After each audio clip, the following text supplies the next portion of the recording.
sports. We are the force. We are NC.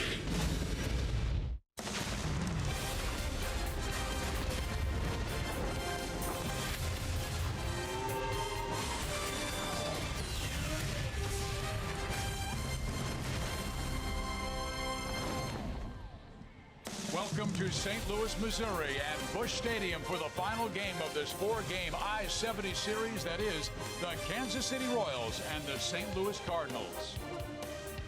Hi, everybody. Steve Physiak, Rex Hudler with you. The Cardinals have had their way with Kansas City, winning the first three games, outscoring the Royals 29-11. But you go back the last 10 games, pitching really has been the culprit, both starters and the relievers. Yeah, you know, if it was just a simple fix, they'd have fixed it a long time ago. You have to be able to have the ability to command your pitches in the strike zone. Quality strikes is the key, and they haven't been doing that because they haven't been going deep. Now, you see the earned run average overall team. The home runs allowed, we are the second fewest home runs allowed in the American League, our pitching staff. We've been good. That's not like us. The opponent average with scoring runners in scoring position is too high. Anyway, it all starts with the starting pitcher. Hopefully, we'll see Hamill tonight go ahead and start that winning way and passing that championship baton. Jason Hamill wants to pound that strike zone and hope that he gets the offense from the hot guys like Cabrera and Hosmer and Whit Merrifield. Will have their story next.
City is brought to you by Academy Sports and Outdoors for all for less. Physiak back with you at Busch Stadium in St. Louis. The Royals offense has really played pretty well lately. The last 5 games, they're averaging over 5 runs per game, and 3 guys in particular are among our Toyota League leaders. Hey, it's not all shut down. The pitching has, but not the hitting. That's been fun. We got to continue to ride that wave of good hitting. Melky Cabrera's never looked better in a Royals uniform. I know 11, he had a great season, but right now he's helping out. Haas always looked good in that Royals uniform. Good level swing, hitting all fields. And Whitley, he's the newest bus driver to appear nightly. That's right, he's putting on a hitting clinic, going left field, right field. It don't matter, he'll go over the fence. Been fun since July 1st watching these guys hit that baseball. But the Royals need a good start from this man, Jason Hamill. And Joel and Monty will have his story next.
Seconds until first pitch here in St. Louis as Jason Hamill and Drew Butera walking back to the dugout, having just finished their warm-up, and Jason Hamill going through a transformation perhaps like this guy has. Joel Goldberg, Royals Hall of Famer Jeff Montgomery, from a long mullet to a shorter mullet.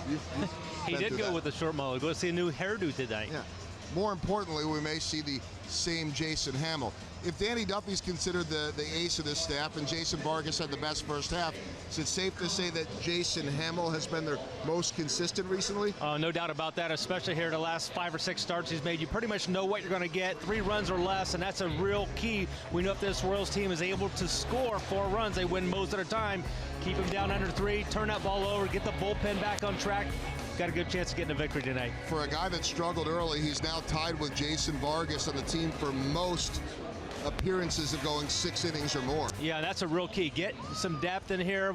We know he's had some issues third time around. We'll keep an eye on that tonight. Hopefully he's going to get deep in this game. The bullpen could use some time off. Well, bottom line is they would love to get 6+ innings out of Jason Hamill and see if they can right the ship. The offense has been okay.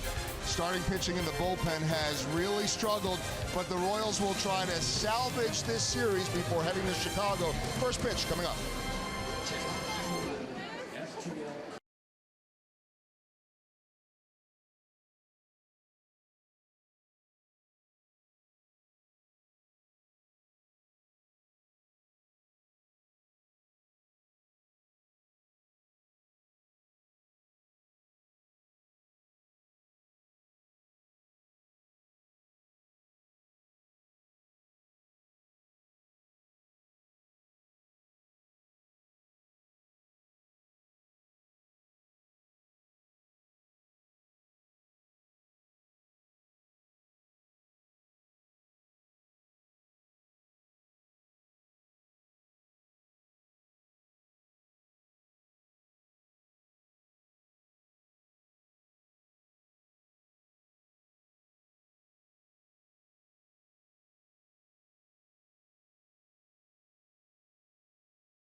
Sports Kansas City is brought to you by Chevy Silverado, the most dependable, longest-lasting full-size pickup on the road. Find yours at your local Mid-America Chevy dealer. By the Missouri Lottery. Every ticket played gives back to Missouri schools, so play it forward with the Missouri Lottery. And by Ford, going further so you can. After being humbled in the first 3 games, the Royals will try and salvage Game 4 of the I-70 series. It's the Cardinals and the Royals, and it's coming your way next.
At Busch Stadium, the weather could not be nicer. 88 degrees on a warm August night. Steve Biziak, Rex Hudler, Joe Goldberg, and Jeff Montgomery with you at Busch Stadium in St. Louis.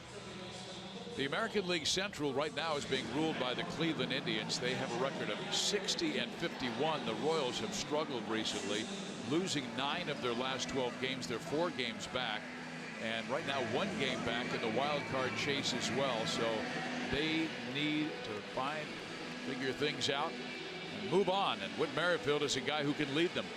He had 4 hits last night to raise his batting average up to 300, join Hosmer above 300. And Kansas City's offense has not been the problem. It has been pitching. Yep, and you know, they'll right that. They have plenty good arms out there, and it's time to move on. Like you said, Viz, it's all in the past now. It's time to look ahead. Whitley's been really leading that offensive lineup. St. Louis's pitcher will be Lance Lynn, big guy at 6'5", over 250 pounds, but he is a guy who loves to throw his fastball. He's been very consistent, Fizz. The opponent's only hitting 207, but our Quicken Loans rocket arms will show you that 77, almost 80% fastballs, and that's a good thing for our fastball hitting Royals. They love it. I hope they can attack it, but can they pick it up? It's been very deceptive, especially to right-handed batters, as evidence of his low batting average is 181 against him.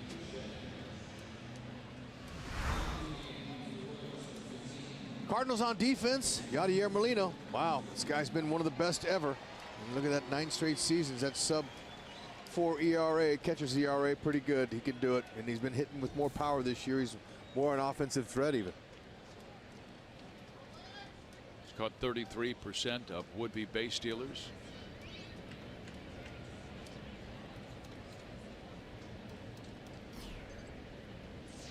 Merrifield picked up his second 4-hit game in the last 12 days last night. This guy. 4 singles his first 4 times up, and struck out in the 9th facing Rosenthal.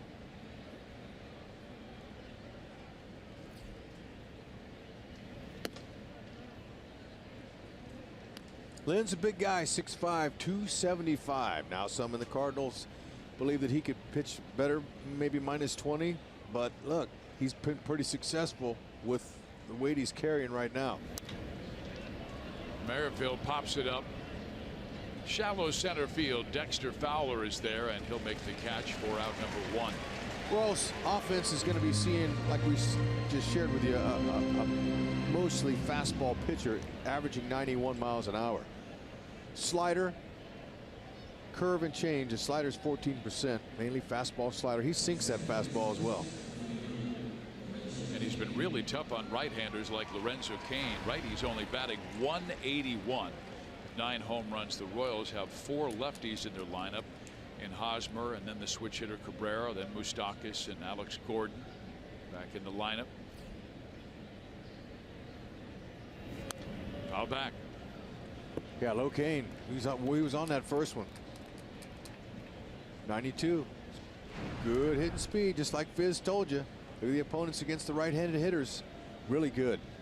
Right up there amongst the league's best. Baseball's best. Can you believe right-handers only batting .125 against Max Scherzer of Washington? .125. Guys are dealing. Good pitching outdoes good hitting.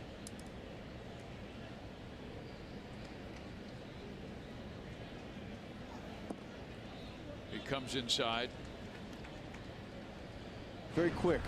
It's quick home. Now he's not a great defending pitcher. He has a hard time fielding his position real well. And Low Kane, when he gets 2 strikes on him, sometimes he gets those infield hits by the mound. Batting .500 his last 5 games, had 5 hits in the first 3 games of this series. Hosmer waiting his turn on deck. Royals were able to score 2 in the first inning last night and actually take a 3-0 lead, but it would not hold up.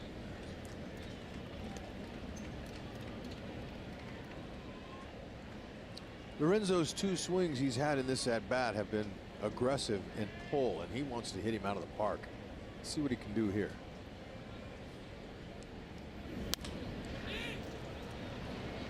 A Low Kane triangle.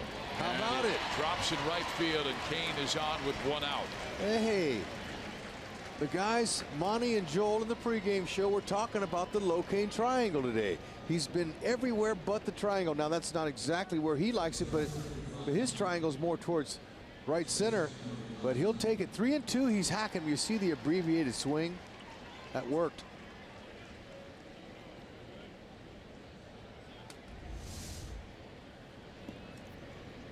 We've seen it all. Hits by direction this year. Look at that. Center field really good. Whenever most of your hits are in center, that means you are squaring it up. When you put the ball in play, that's good. Another guy that can put the ball in play pretty consistently is this guy. Well, the Royals put something on with Kane at first base. He has 21 steals this year, has only been caught 1 time. Hosmer has driven in 61.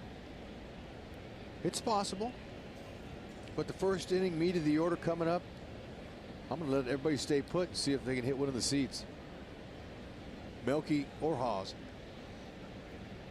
The Royals on a franchise record-setting pace with home runs. They've hit 141, and they still have 59 games left of this season. Franchise record is 168. Low Kane is 21 out of 22 in steals.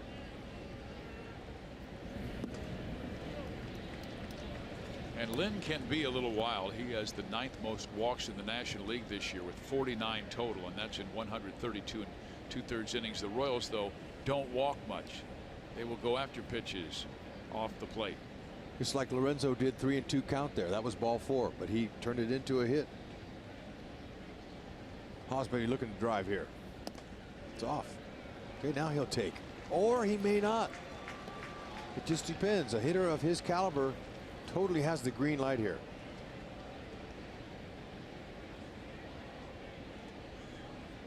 Sometimes it's a cookie, sometimes it's not.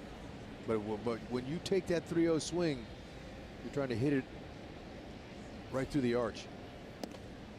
A strike is called. And Lynn has allowed 22 home runs this year. Now opponents only batting .207. Talking to some hitters, they say he has late life on that fastball. Lynn. Difficult to square up. There's ball 4. So the Royals have 2 on with only 1 out, and Cabrera, who's been very hot, stepping to the plate. He also has 5 hits in the first 3 games of this series. Our Kubota power stats show you what he's done. Oh my, that's gotten loud right there. That's beautiful. Back underside will travel. Look at that. Oh man, that's nice. That's nitro zone right there.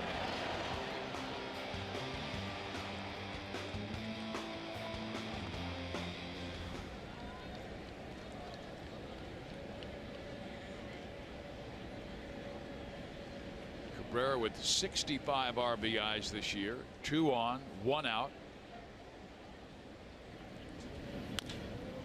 That's not good. A 4, a 6, and a 3 inning ending double play.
Cardinals, Matt Carpenter will lead things off, and he has been on fire in this series with 5 hits, a couple of doubles, a home run, 3 walks, now batting .253. Then Pham back in the lineup after not starting last night. Dexter Fowler continues in that 4 spot, even though he says he feels more comfortable leading off.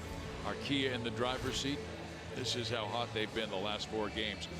42 runs, .354 average, and 9 home runs. Is that all? Yep. Come on, let's go, Redbirds. They were 2 runs shy of setting a franchise record with 4 straight 10-run games. On fire. And here's Jason Hamill. He has pitched very well, allowing 3 or less in 6 straight starts. So the Royals need a solid start to rest their weary bullpen. Well, he maybe has not been the most dominant Royals starter, but certainly the most consistent. And that's what they're looking for today. A good consistent start from Hamill, keeping his pitch count manageable so he can stay in the game as deep as he possibly can go. He's the guy that can do it. He's the veteran. Fastball almost 50% of the time. He uses that pitch to set up the slider. His slider's his out pitch. Only .217 the hitters are hitting on that. It's a beauty. Drops straight out of the zone. Curve and change, he has to use those 2, and it helps the other 2. If that makes sense. That's why you have 4 pitches, most starters do, because you're going to see each hitter at least 3 times, you hope, maybe 4 times, and that's a really good game if you're facing the lineup 4 times. That means you're getting close to the 7th, 8th inning. Carpenter, very patient hitter. He's walked 78 times, second most in the National League. And it's a 3-0 count. And the Royals pitchers walked 7 Cardinals yesterday on their way to an 8-5 loss. Yeah, and they didn't want to start with the first batter here, so go ahead and get in there. Pretty nice on base percentage. .253 batting average, .440 on base as a leadoff guy.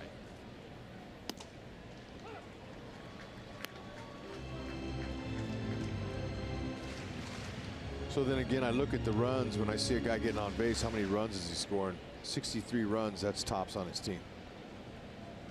Should be getting on base like that. He had that brilliant 2013 season when he scored 126 runs. And he muscles that one to right field, but Melky right there to make the catch. That sun was in his eyes. You can see the shadows. He was able to shade his eyes with that glove. Yeah, that's the way to get back in that count there, 3-0. Jason, good job. Now Escobar, he's been solid. We all know that. Most starts at shortstop since 2011 in Major League Baseball. Now Cal Ripken is not worried about his streak being broken, but Esky's an Iron Man in his own right.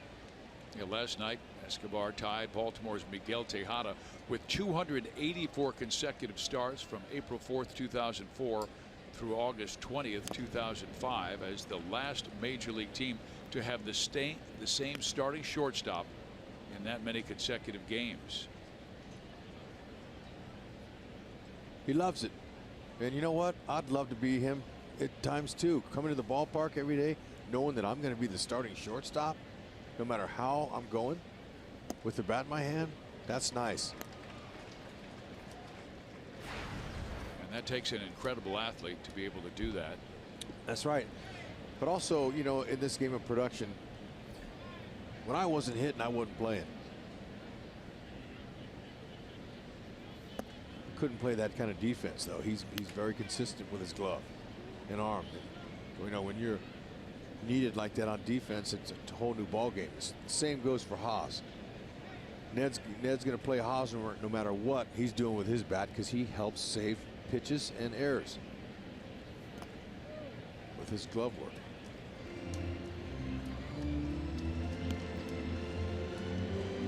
Hamel 5 wins this year. Got off to a poor start. Lost 6 of his first 7 decisions and had an ERA over 6. But since that time, 4 wins and an ERA under 3.75.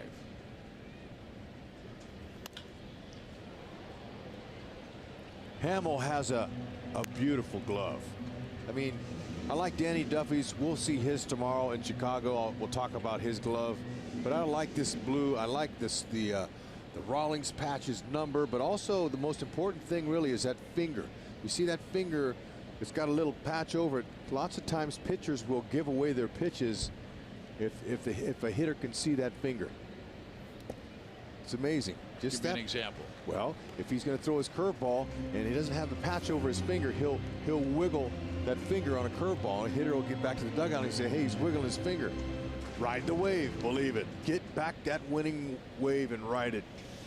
Jason, you're the man to do it. A wave of good starting pitching. Well, he challenged him on 3-2 and a ball booted by Escobar. We just talked about his great defense. That will be his 10th error this year. Kansas City has not defended well the last week of the season. Hard smash, but routine, and Escobar dropped it and then kicked it.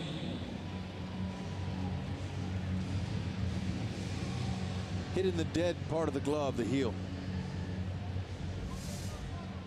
See that glove there, the webbing is where ideally you want the shortstop, third baseman to field it on that side of the diamond. The glove's going to be a little bit bigger than the second baseman's. It'll help you have with more range. Second baseman, smaller glove, because he's got to be able to turn double play and get rid of the ball out of there quicker. Don't want to lose it.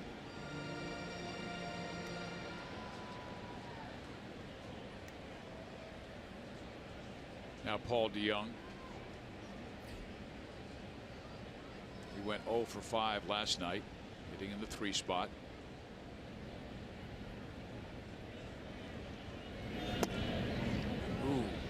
missed by much. Home plate umpires Marty Foster, Mike Malinsky at first base, Ryan Blakeney at second, and the crew chief is Mike Winters at third.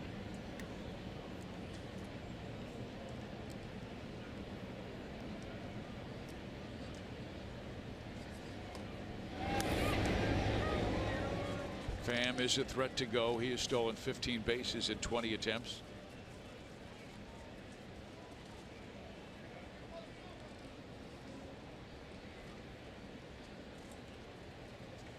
Hamill's a guy that you can steal off of. He has a high leg kick.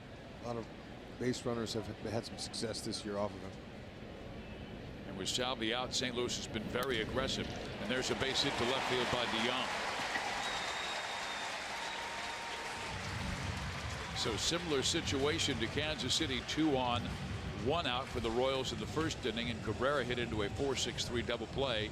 Now the Royals need that. And Hamill does have a good two-seam fastball. That ball's up.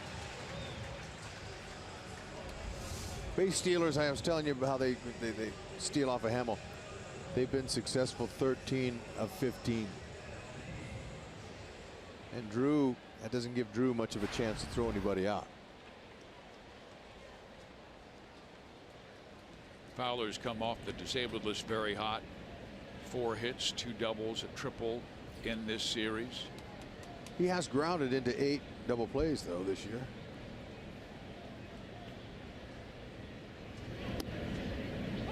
So Jason starts him off with the curveball that just does catch the outside corner for strike 1. It's a matchup of teammates from the Cubs last year. See if Hamill can put him in the lane. Hamill was a starting pitcher, won 15 games for the Cubs last year, and Fowler was Chicago's center fielder as they won their first world championship since the early 1900s. Well, there's one to Merrifield. They go second 1. That's all they'll have a chance. Fowler runs too well. And now corners for St. Louis with 2 out.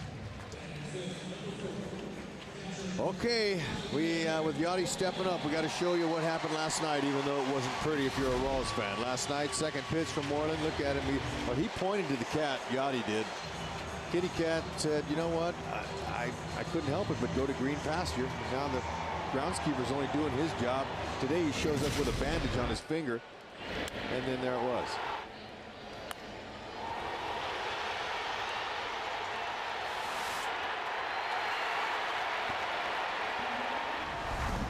Molina, one of many Cardinals with a great series, 5 hits and 12 times up, a couple of home runs.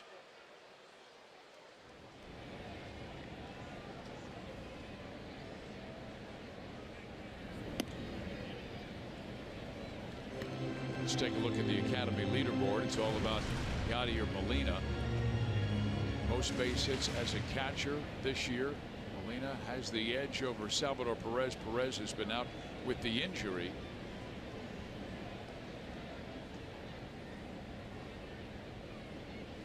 Salvador leads all major league catchers in home runs, and Molina fouls it off. Yadier with 14. It's more home runs than he's hit in a long time, especially in the 365 at-bats. He's really powering down, not missing his pitch spot after just 12 home runs combined, 15 and 16. Molina with 21 home runs this year and 65 RBIs, and he's in the disabled list right now, and the Royals expect him to be out perhaps another 2 weeks.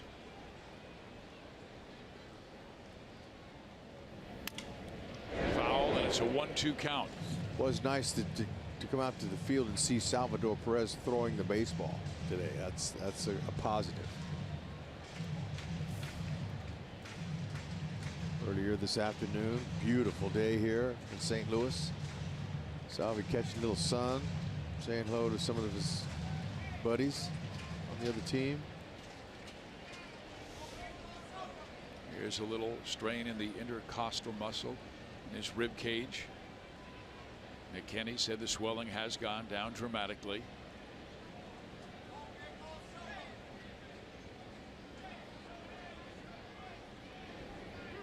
Runner goes. The pitch is swung on, popped up right side. Cabrera in, still coming on, and makes the catch, and that ends the threat.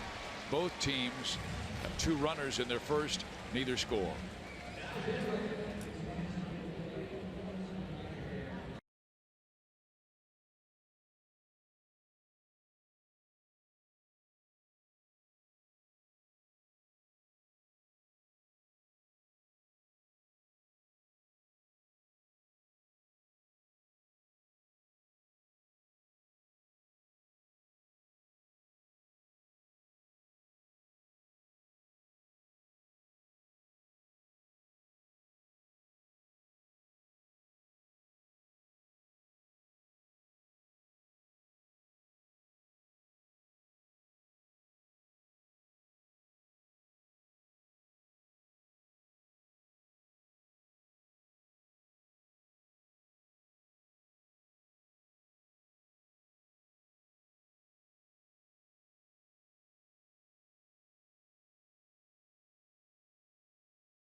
As the Royals and the Cardinals underway on a nice warm St. Louis night. Joe Goldberg back at Busch Stadium. A lot of Royals fans here. One Royal who was not in attendance, though, would be Trevor Cahill, as he has gone back to Kansas City. Our University of Kansas Health System update, been placed on the disabled list. And guys, talking to head trainer Nick Kenny to get a little bit more information. It's shoulder inflammation. It was sent home to get that checked out. They said that it appears as though the shoulder is structurally sound, but he was supposed to see the doctor the latter part of today to determine if he needs an MRI. He looked like he was fatigued early in the game last night, appeared to have decreased strength in the rotator cuff. He's been dealing with an impingement of the shoulder off and on this year, and testing showed he may be going down that route again. So they should have a more definitive diagnosis and action plan tomorrow. But Trevor Cahill on the disabled list, and Kevin McCarthy, pardon me, has been called up. Thank you, Joel. And Rex, it really looked like it was an effort for Trevor Cahill. And when we've seen him in the past, he was an over-the-top guy, staying on top of that baseball, had really excellent sink. And we saw more of a flat fastball last night. I think he's been hurting for a while. Colton Wong bobbles it and can't make the play, and he will be charged with an error. Give Moose a hit. Come on. I'm pulling for him. Yeah. No, that's a play that's got to be made. Moose, he's running to first has not been a strength for him this year, especially after getting smoked in the quadricep that caused other problems, swelling down through his leg. And so Ned has told him, don't worry about getting infield hits. Lorenzo Cain and Whitley, Haas, let them get the infield hits. You just hit them over the fence.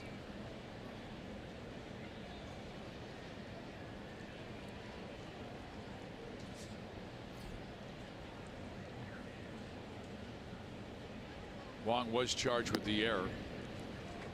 His 9th this year.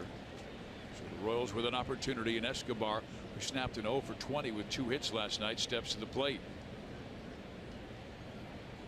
Playing in a National League ballpark, he gets bumped up. He's hitting in the 6th spot today. 223 average. And he bunts and almost ran into the baseball. They throw to second base. Safe there. And the Royals have 2 on with nobody out. Good. How did Escobar avoid that baseball? He's athletic. He's got great feet. But good to now take advantage of this mistake by Yachty. Okay, look at it. He can't get hit out of the box, so you're out. Yachty off balance on the run. Didn't have control of where his arm slot was, and he missed. Had he set his feet, he would have been able to get the out at second base, but he threw on the run, and that caused a mistake. Now let's see if the Royals can take advantage of it. Right now at the 7-8 spot, Alex Gordon, he's back in the lineup for one reason, and that is because of his success against Lance Lynn in the past. He has faced him 10 times, has 6 hits. Okay, now just looking at him, he's more upright. Okay, it looks like he's. And he bangs into right field for a hit. Moustakas will be held at third. The Royals have the bases loaded with nobody out in the second inning. Very good. So far, so good. Alex, now watch out for him. He's going to get hot.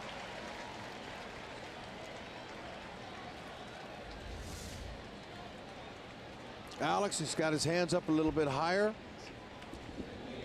Looks like he's a little bit different. You can see he's upright. Great head position, stayed there. Nice hit. He'll take it.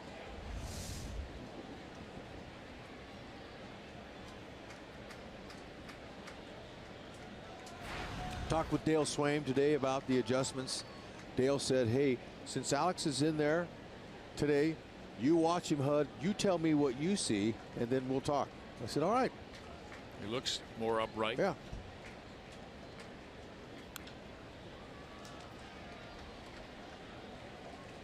With the crouch, with the shoulder in, does that?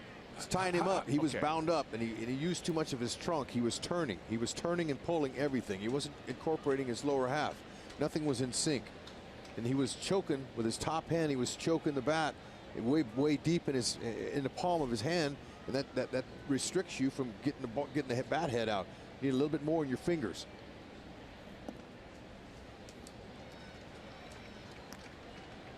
Drew Butera with a 1-1 count. Cardinals middle infield back. They'll give up a run to get the double play. They turned twin killing in the first. Alex, he'll figure it out. You watch. Now, Drew can come through with just a nice little contact here. Don't try to juice him. Put the ball in play. Fowler in center. Don't have to worry about him throwing anybody out.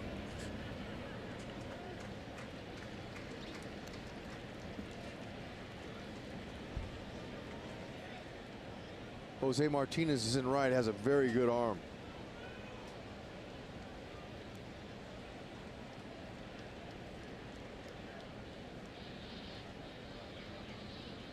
Pham in left has 7 outfield assists. There's Martinez. Pham out there in left. Lynn has had some issues with the big inning.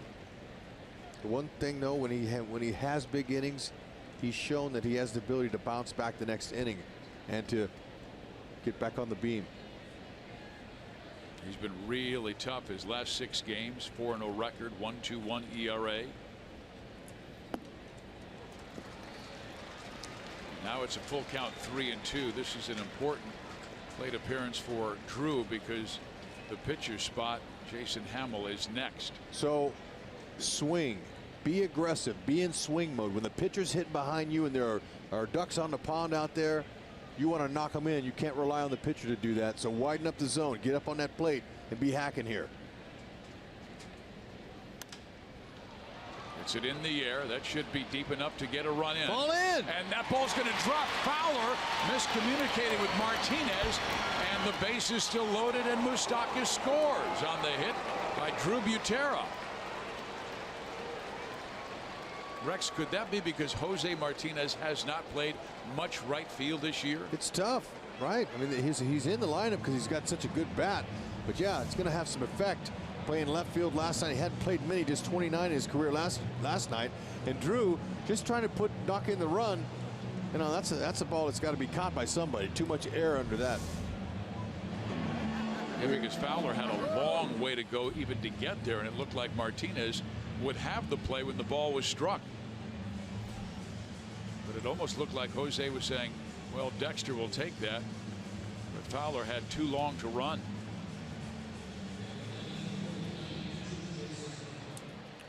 Take advantage of that Molina air, and let's just keep going here and swing it. Now the other game, Mike Leake dropped a great bunt. In a situation much like this, would you think of doing something like that? Nah, I'm trusting Hamill going to swing the bat and knock in some of his own. Help himself here. He's swinging. That's right. Matt Leake, a little bit different athlete.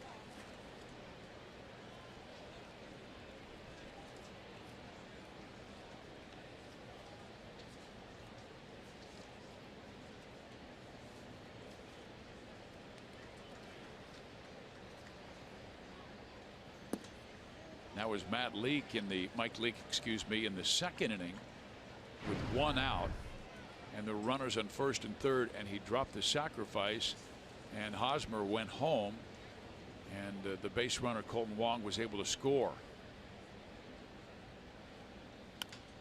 Ground ball third. They're coming home. They've got the one. Yachty goes to first, and there's the double play.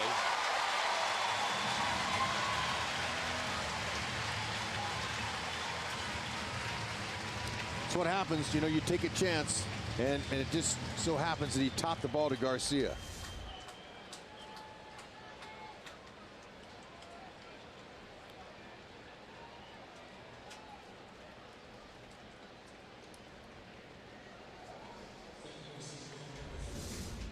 Now Lynn will face the right-handed swinging Whit Merrifield. Royals did take advantage of the error on Colton Wong as Moustakas scored. They want more when they have the bases loaded and nobody out. They've scored just one. 314 average with runners in scoring position is good.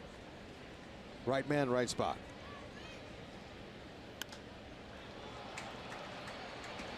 This time Fowler looks like he will make the play and does, and that does it for the Royals. They get one in the second and take the early lead on St. Louis.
The Cleveland Indians got stronger because they acquired Jay Bruce from the New York Mets, and Bruce with 29 home runs and 75 RBIs. That is a big acquisition for Cleveland, who lost Brantley and also doesn't have Chisenhall, who's still on the DL. Better believe that. That's a good acquisition for sure, Fizz. Cleveland started the day 4 games up on Kansas City. They're at Tampa in the St. Petersburg Tropicana Field. Danny Salazar throwing for the Indians, and Ian Snell going for the Rays. Now Jose Martinez. Hit his 9th home run to dead center field last night in the 8-5 Cardinal win.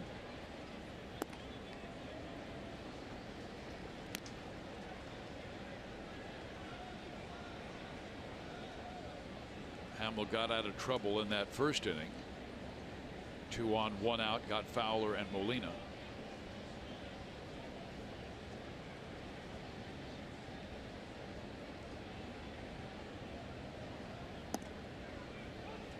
The Cardinals right back in the National League Central race. And there was much talk about Milwaukee and, of course, the world champions when the season began, and St. Louis was battling and battling, but Milwaukee's been going through a hard time. They've lost 4 straight. They're now tied with St. Louis, a game and a half back of the Cubs. That's whistled foul.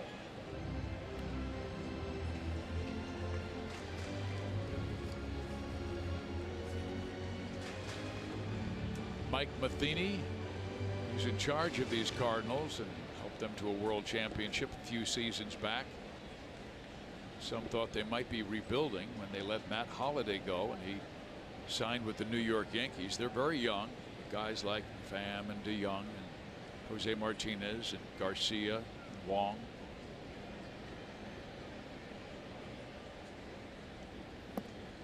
Good pitch by Jason Hamill, and that breaking ball is so tough on right-handers, and he gets his first strikeout. It's a fooler. Excellent. Starts it right at the hitter, and then it has so much depth to it, it falls out. Bottom falls.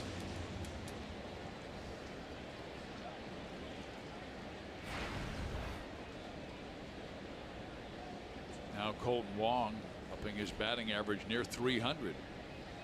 He has 12 hits in his last 9 games to take it from 290 to 297.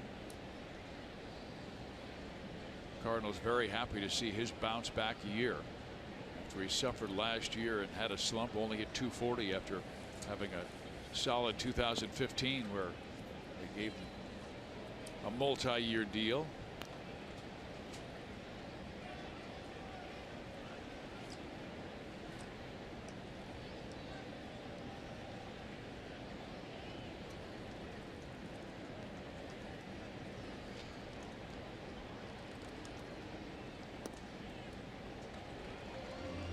Little backdoor breaking ball.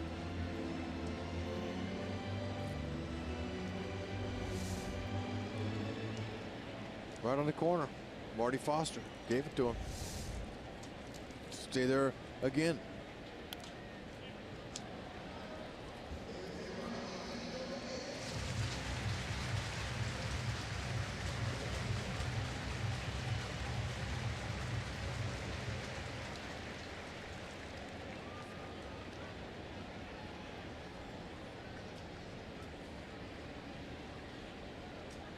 Coming inside, and that ball knocked sharply to right field and will get all the way to the wall, and Wong cruises into second base with a 1-out double.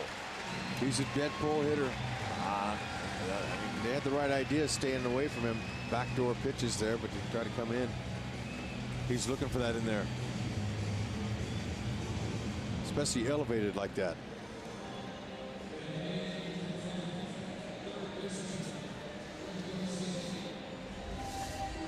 Wong was a star at the University of Hawaii, where his college teammate was Greg Garcia, who's now stepping to the plate.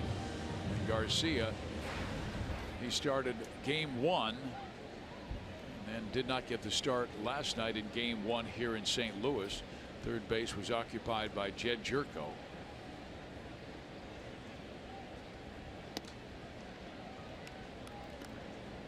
Remember, we were talking about his grandpa, Dave Garcia, who's still alive, 96. He was telling me the other day about him. Says he doesn't go to the ballpark anymore, but he's in an assisted living facility where he still watches baseball on TV. Oh, you talk about a baseball junkie. He loved it, Yep. being around the game. I'd see him at spring training in his 80s. Loved to talk the game, and grandson made it to the bigs. Yeah. Good little player. He sprays the ball around.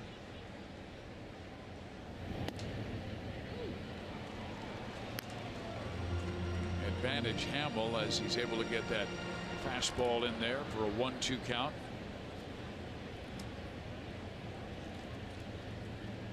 He had that big pinch hit in the 6th inning, which led to the Yadier Molina grand slam that erased the Royals' 1-run lead. Gave the Cardinals the 3-run victory.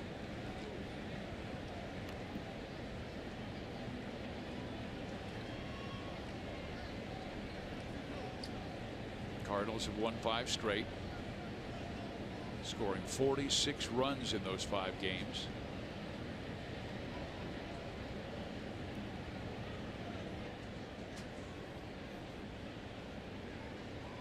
Runner goes. Pitch is swung on, hit in the air to center field. Kane drifting back, and he'll make the catch. My goodness, St. Louis has been very aggressive throughout this series. No Salvador Perez. They're testing the backups here. Cam Gallagher and now Drew Butera. Good pitch there. Got him on an 85 up in the zone. Drew's thrown out 1 of 18 this year. And they know Hamill and some of the other pit starters aren't the best at holding runners close. So Matheny is taking advantage of that. He's moving his Cardinals when they get on base.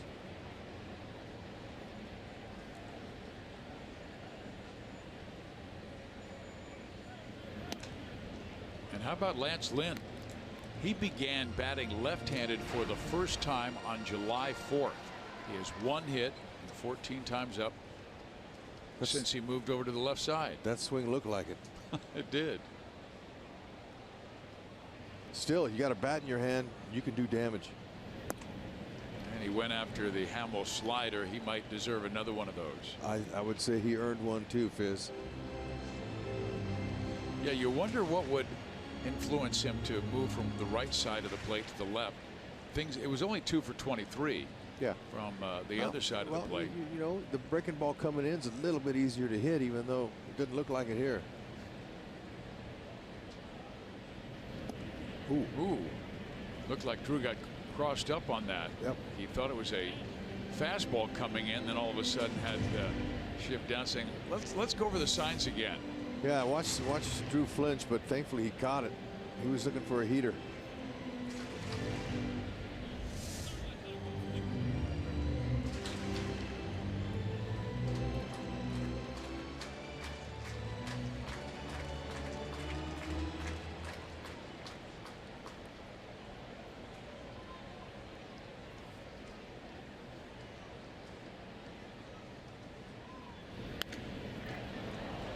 That should do it.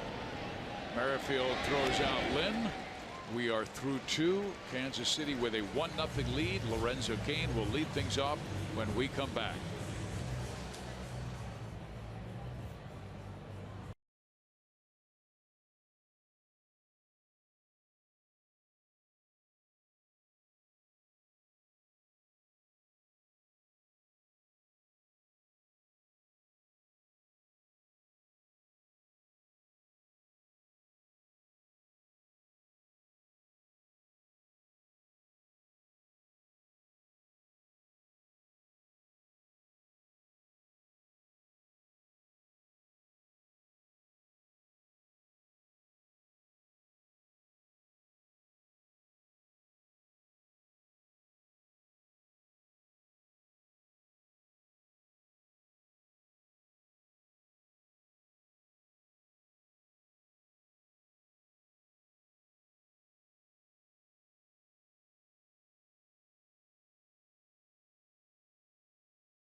August 19th when Cleveland is in town for Legends Night presented by Royals Authentics. Royals all-time leader in strikeouts Kevin Appier will participate in special pregame activities, and the first 20,000 fans through the gates will receive an exclusive Royals Hall of Fame Series Kevin Appier bobblehead presented by Commerce Bank. Visit Royals.com to purchase tickets. Out of Royal Blue, we're seeing at Busch tonight. Lorenzo Cain will lead things off. Cain singled to right field his first time up. Hosmer then walked, but Cabrera knocked into an inning-ending 4-6-3 double play. St. Louis has turned 2 double plays in the first 2 innings.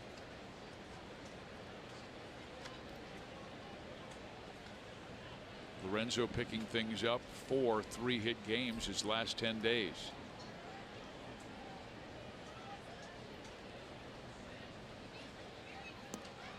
Ball 1.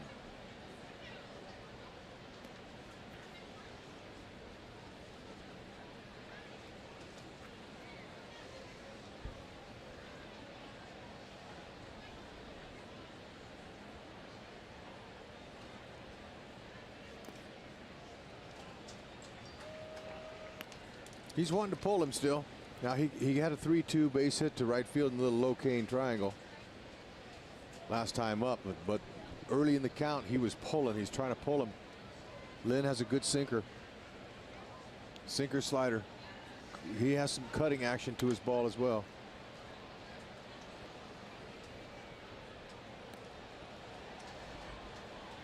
But 78% fastballs. That is incredible.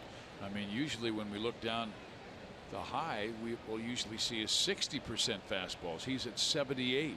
But like you said, the ability to throw 4-seam, throw 2-seam, sink it, cut it. And he's hard to pick up. Oh, there's a shot back up the middle. Wow. I hope Lance is all right. That banged off of him. Oh, he's standing. That means he's good. I don't know if it hit him in the head or where it hit him. Oh, tough guy, man. Big man. I'll say.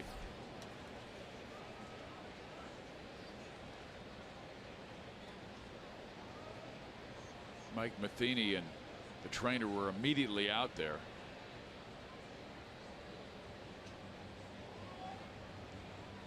Matheny, no stranger to concussions.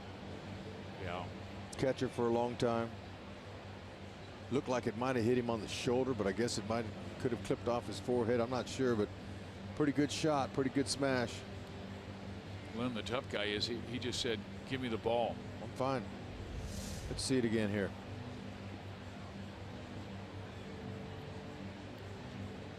Wow. Oh yeah, it looked like it got him on top of the head. Wasn't sure if it caught some of his shoulder. Let's see. No, all dome.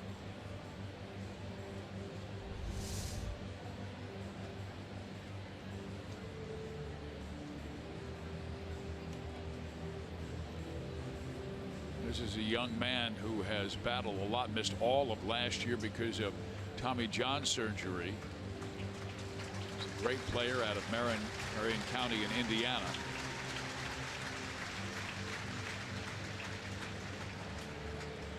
So they want Lynn to throw a couple of pitches.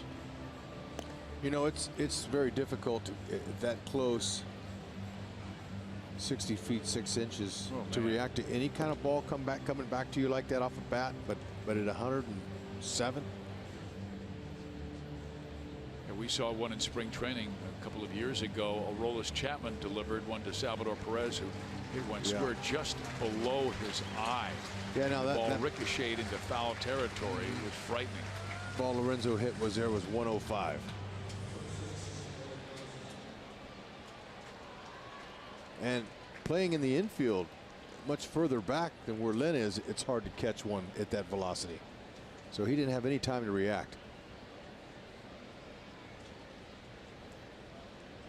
So Cain stays hot, his 7th hit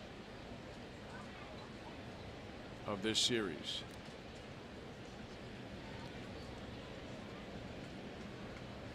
Hosmer has 3 hits in this series, 1 a home run back at Kauffman Stadium, a laser line drive shot into left center field seats.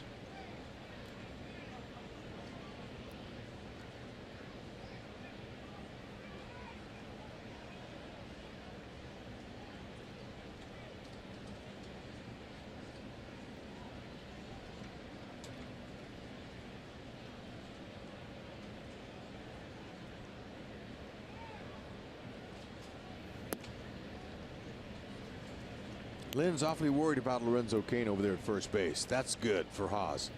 He takes his focus off the hitter, makes that half-inch to inch mistake over the middle. Haas can make him pay.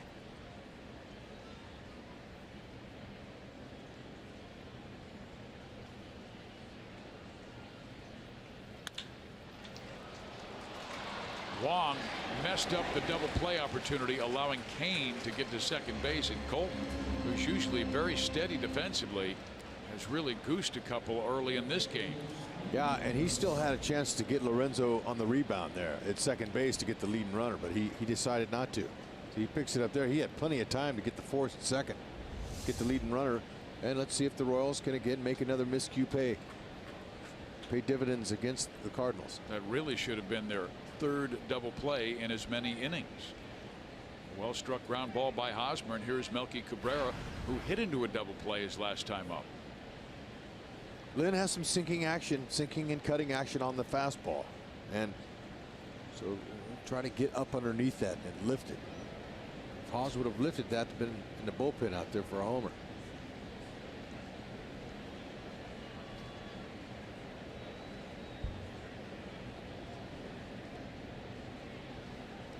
It's 2 straight balls that have been hit at 105 exit velocity, so Lynn's not fooling anybody with his fastballs.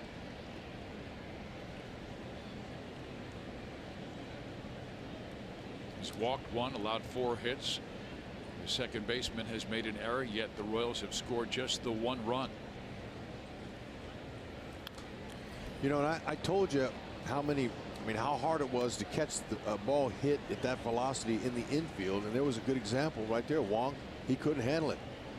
Lorenzo's shot off of Lynn's head. He never even saw it. He didn't have time to react. That exit velocity, when a big league hitter, a grown man, squares up a baseball, it's dangerous. And you got to really be alive with your reflexes to make the play. The ball travels at a high rate of speed down there.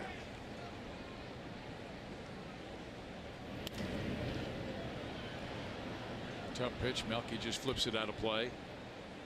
And in the day before they started having all these exit velocities and spin rates and all those metrics that they have now, I knew how hard the ball was hit, but I didn't never know what number it was. I knew it was coming at a pretty good velocity, but now I know 100, 100 plus, 110, 107. Got to make sure your strings are all intact in your glove.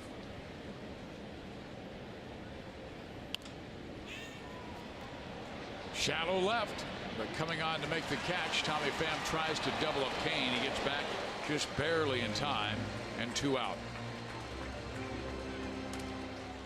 Just a reminder, as you enjoy a cold one, to look forward to Miller Time later in tonight's game, brought to you by Miller Lite.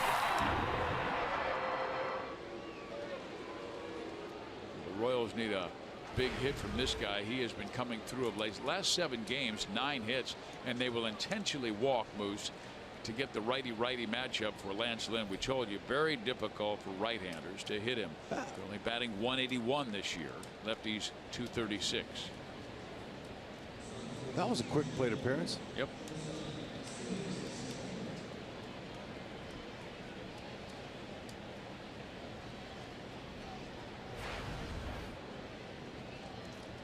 Escobar bunted and almost ran into the baseball, but somehow was able to maneuver his body around the ball. Yachty or Molina picked it up and threw wildly to second base, where the second baseman had to leap off the bag, and the Royals were safe.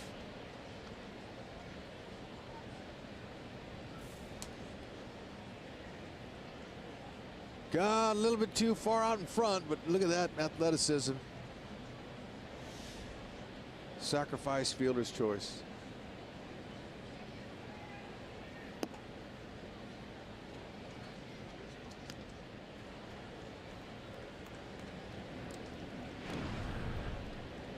Hey, now could be right man, right spot here. 293. That's good. That's working. 7 doubles.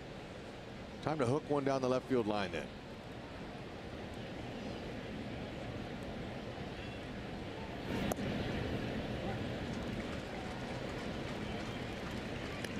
One count.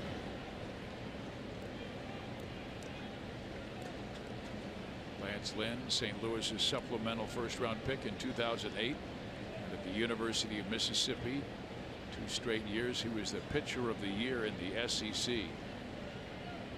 Set Ole Miss single-season strikeout and career strikeout records.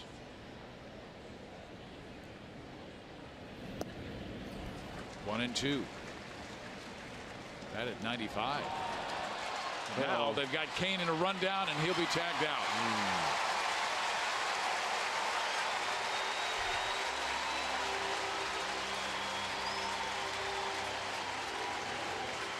He's had a very good series.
And also Fox Sports Kansas City's David Lazo and his lovely wife. Tonight, a great group of sponsors of Royals coverage on Fox Sports Kansas City are at Busch Stadium tonight. Also there, Fox Sports Kansas City's general manager Jack Donovan. There's Kevin Uhlich. There's Jack taking in the ball game. Glad to see him here.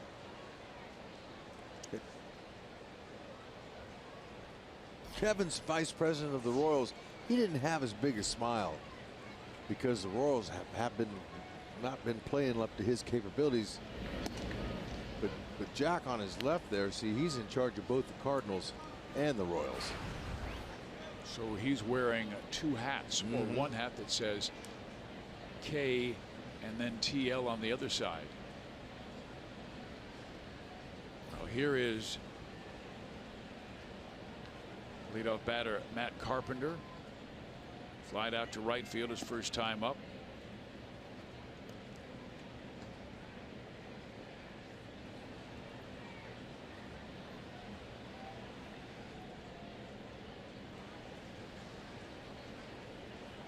The Royals have always had success against the National League, but not lately.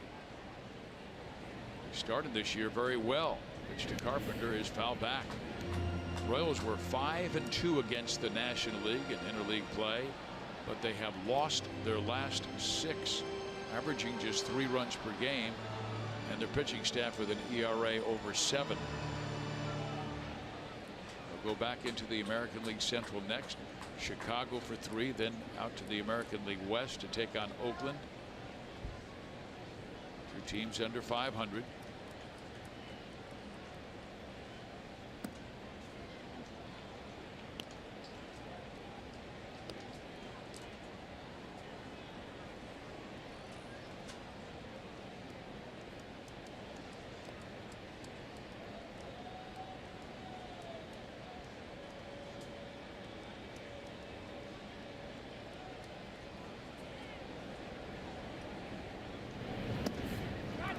Jason is able to get him to swing and miss. Carpenter mad at himself as he heads back to the dugout.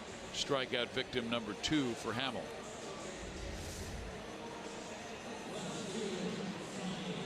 Yeah, kind of a nice little off-speed pitch, like a slider on the outer half.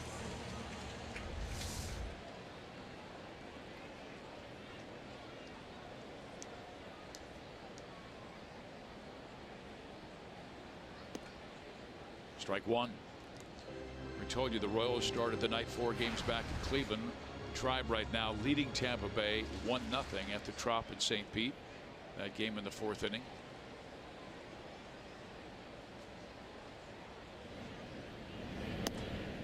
Slider in there. Pham reached on the Escobar error back in inning number 1.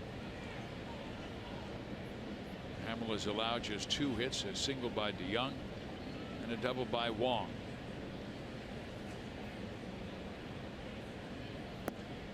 And this is a guy that you talk to fellow players in the Cardinals and coaches, and they'll say this guy has practically been our savior. We didn't expect that much from Tommy Pham, but here he is hitting .310 with 48 RBIs, hitting in the important number 2 spot.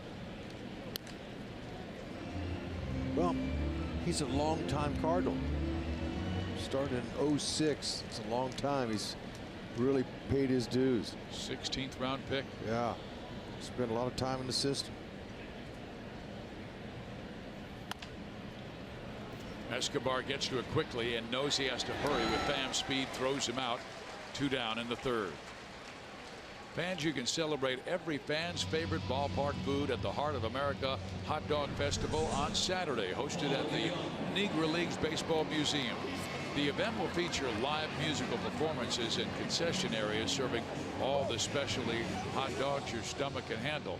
And all proceeds benefit the Negro Leagues Baseball Museum. For more information, visit NLBM.com. And Bob Kendrick, the director of the museum, was here to throw out the first pitch. He was. Let's show it to you since you brought it up. Look at him. He's all loose. He's ready to go. And it didn't toe from the slab, but that's okay. Went from the grass and strike on the hop. That's right. Happy to see him here. Anywhere, we're happy to see Bob. He's the best. He has one of the most charming personalities and one of the great storytellers there is. And he loves baseball. Loves the history of the game. Joel and Monty had him on the pregame show, the Price Chopper Live pregame, and he told that story of Cool Papa Bell and Satchel Paige, and I've heard it 100 times, and I could hear it 200 more times the way he tells the story of Cool Papa Bell turning the lights off and being in bed with the covers pulled over before the lights went out. That's how fast he was. You know, Satchel tells the story.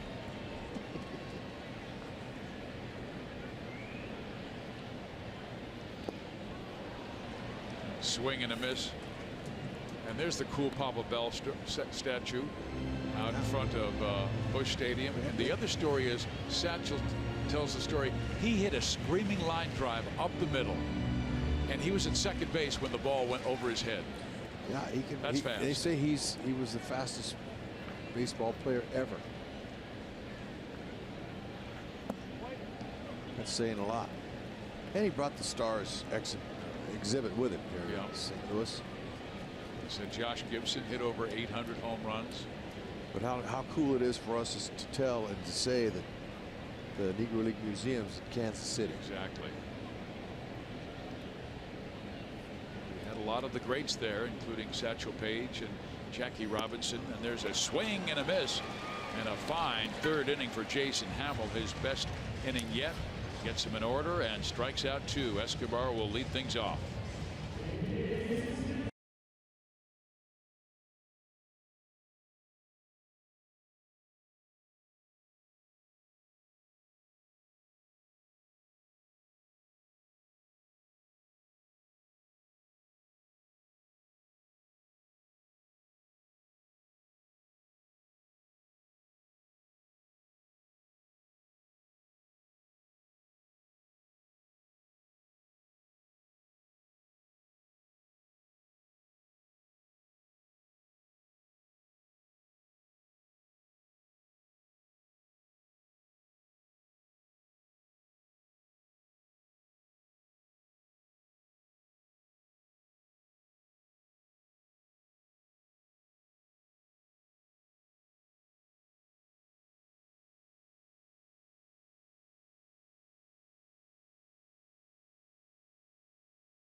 Giancarlo Stanton again, 39th home run of the season. Wow, that's up in Washington. Enjoy that trot. Next one will be 40. Whew, he's a strong man. Lance Lynn will face hitters 6, 7, and 8. Escobar, Gordon, and Butera. Royals lead it 1-0 on Butera's base hit with the bases loaded. Esky had a bonus at bat, saw 3 pitches for free. All right, now Yadier, his 50th career pickoff. Watch him, he's sneaky. You can't take your eye off him. And look at this. Now Locane, he's not even in the picture there. I'm not sure exactly what he was doing after that pitch, but you can't nap on Yadi. He picks guys off when they're least expecting it, going back to the base with their head down or not really watching or paying attention. He is.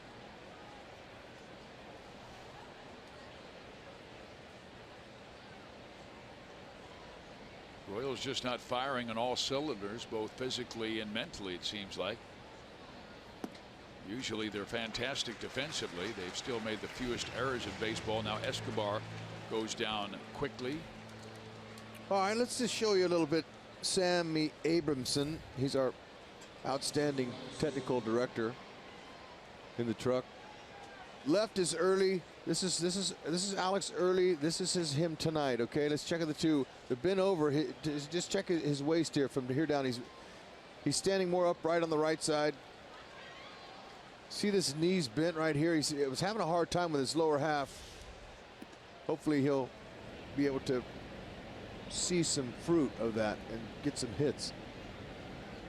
He had a solid base hit to right field his first time up. Sammy Abramson, by the way, is associate producer. I have a hard time with all the technical terms down there because those guys, they're smarter than anything down there. It's hard to stay up with them. Those are our teammates. Got to have them. They do a great job.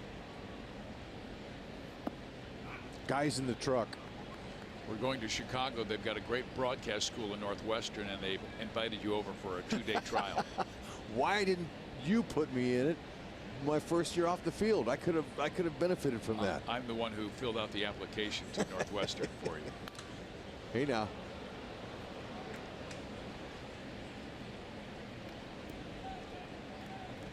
Rex, last time up you were talking about Alex Gordon's top hand, and I remember talking to Dale Swayman. He said Ted Williams was the first one he heard say, if you can't hit with your top hand, go find a new profession.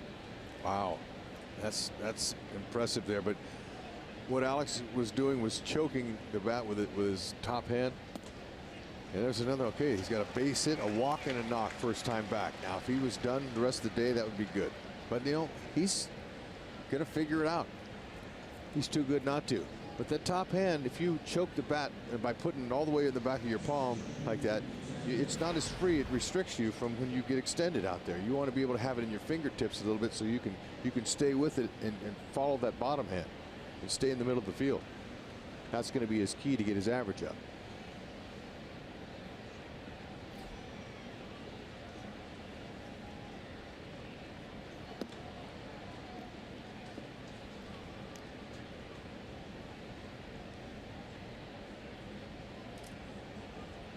Butera knocked in the only run of the game, dropping a single perfectly located into right center field, but quite frankly it looked like Jose Martinez should have made the catch. And the runner is going to throw to second base, and they have Gordon by plenty.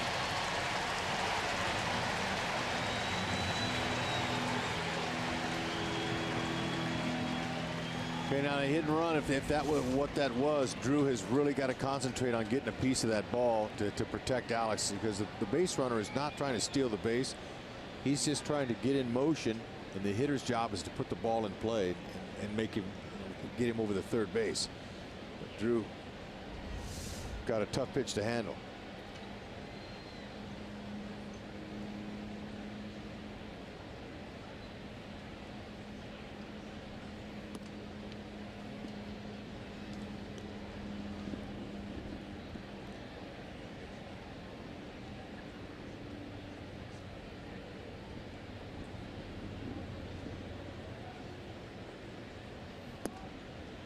Strike in there, and that evens the count at 2 balls and 2 strikes.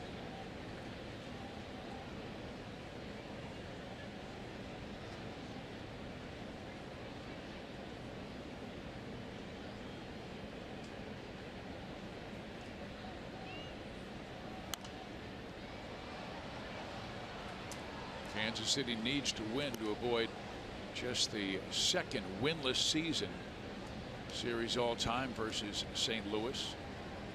They were 0-3 back in the 2004 campaign. They lost the first 3 games of this series, being outscored 29-11. 2 games in Kansas City, 2 games in St. Louis. In there, strike 3 call.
Menards. Save big money at Menards on all your home improvement needs.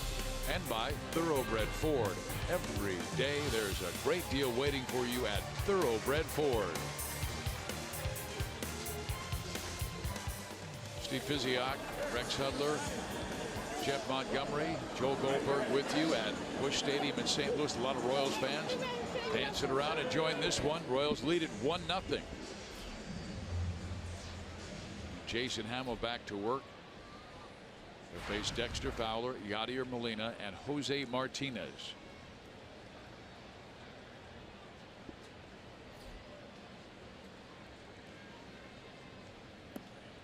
Ball 1.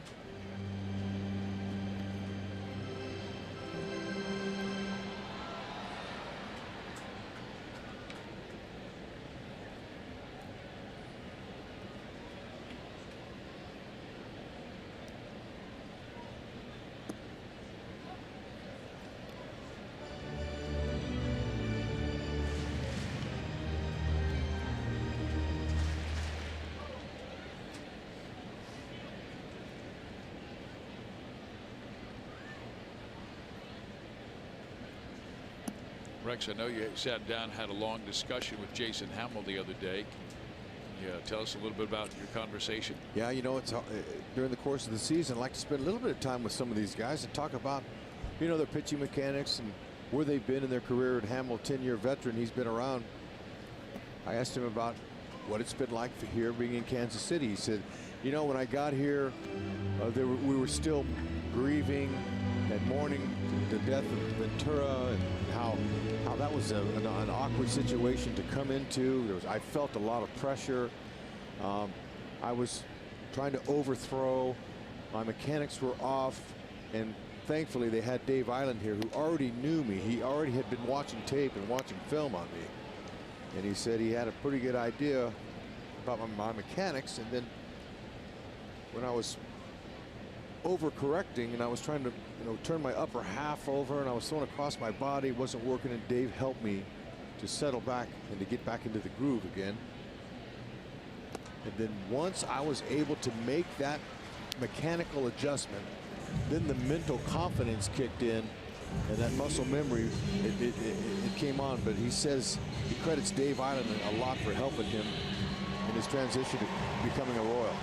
But it's interesting the pressure you said he put on himself, and I remember him saying, I'm going to do my best to not necessarily replace Yordano Ventura because he had such a bright future ahead of him. I just want to do whatever I can to help the team win. But there was that personal pressure, you said, the first month and a half of the season. Yeah, I mean, think about that. I mean, even a veteran like himself should be able to handle most any situations that comes on him now this time in his career.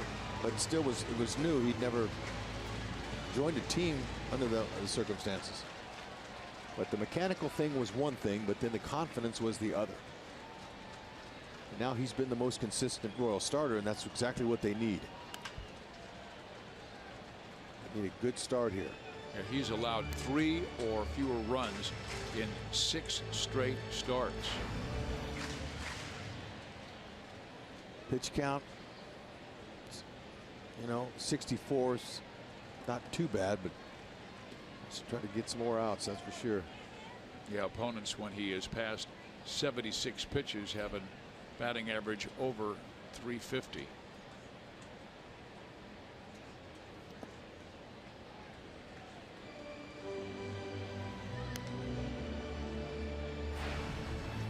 Last 12 starts really strong, as you said, consistency, pounding that strike zone. Look at the walks to innings pitched. Right, well, walks were way down. 1.7 per 9 innings. That'll work.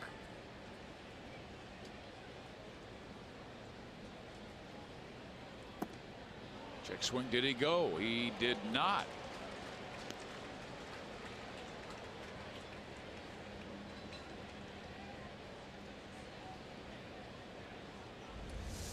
Did he attempt to swing here?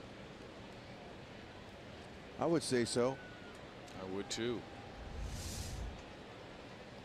When you see how he winds up and picks up that left front leg there and just loads up those hips. Kane says he has it. He does. 2 out. StubHub is your ticket out to once-in-a-lifetime experiences, from Royals games to amazing concerts to shows you just don't want to miss. StubHub connects you with the world of live. StubHub, your ticket out. StubHub is the official fan-to-fan ticket marketplace of the Kansas City Royals. Say hi. Oh. Cute little boy.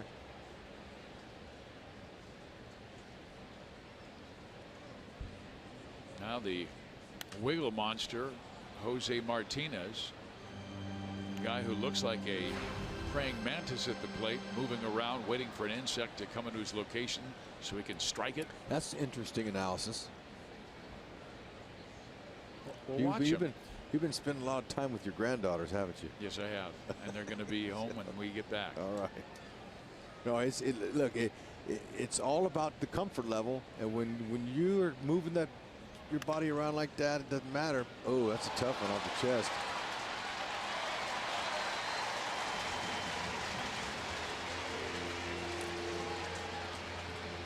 That ball ate him up.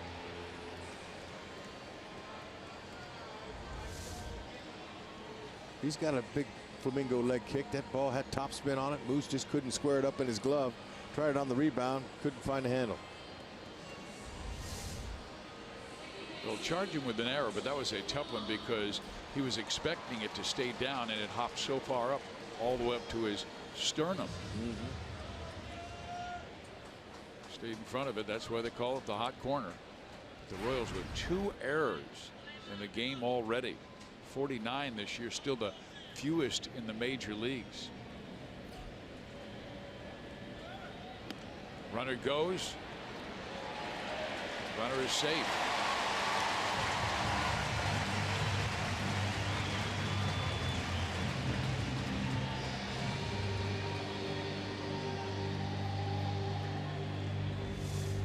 See, Hamill, he's got a high leg kick.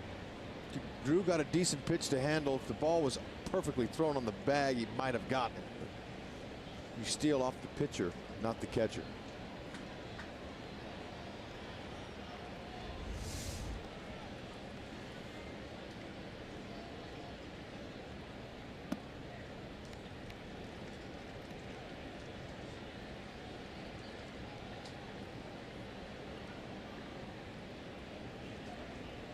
Wong, a 279 hitter with a runner in scoring position.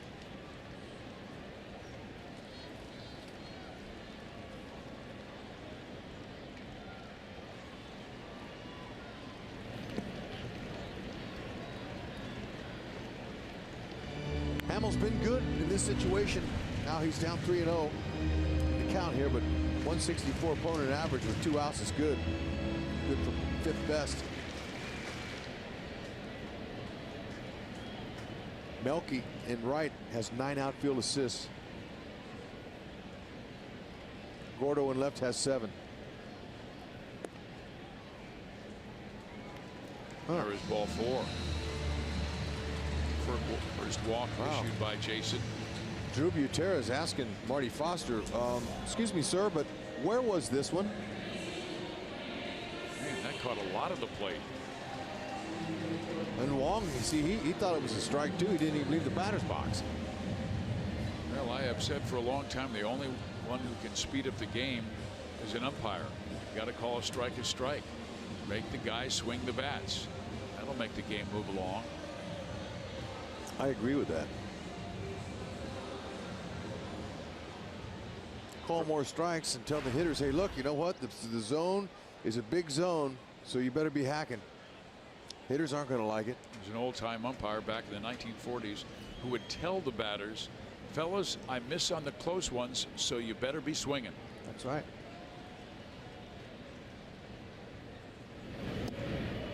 Ball 1. Garcia flat out to center field his first time up. He's been a tough out lately. On base 7 times his last 3 games. He's the perfect National League player. What I mean by that is he could play anywhere in the infield. Third, short, second. He can even play some outfield, and he can pinch hit.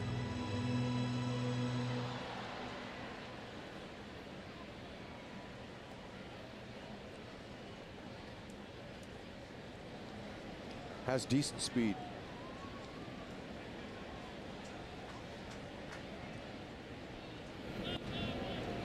Ball got away from Jason.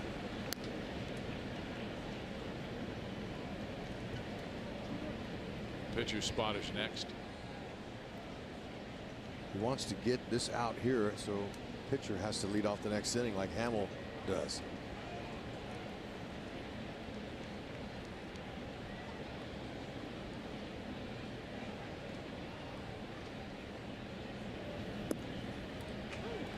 That was the same pitch he threw Colton Wong on a 3-0 count. All right, Mo Lottery. Let's see what Mo says. Good spot. Actually, it caught less of the plate than the pitch to Wong, which was called ball 4.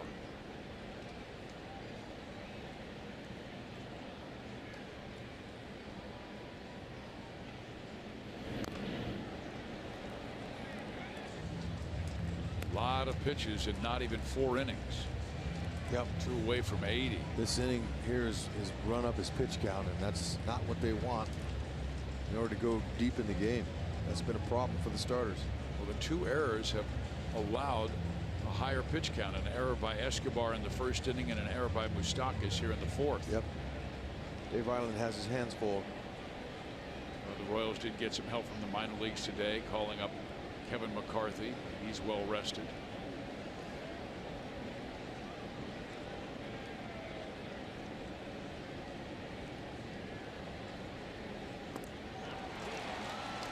There is a strikeout, and a critical one it is in the 4th inning.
.com/Salvi for a private meet and greet with Salvi. Attend batting practice and an exclusive VIP suite experience at the game September 28th. Compliments of Price Chopper. Here at Busch Stadium, pitcher Jason Hamill will lead things off. Then they'll turn the lineup over to Whit Merrifield and Lorenzo Cain. So nothing but right-handers for Lance Lynn here in inning number 5.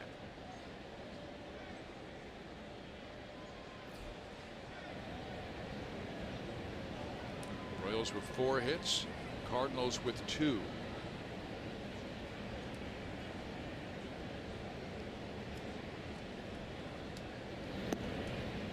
Strike 1.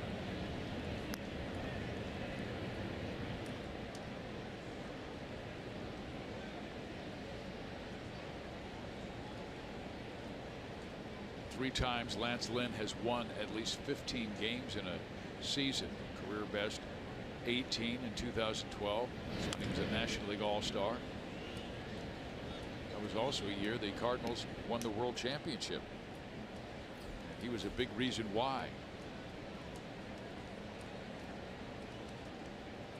He was not expected to be part of the rotation when spring training began that year, but he proved his worth, showed great command, mid-90s fastball, and he made it.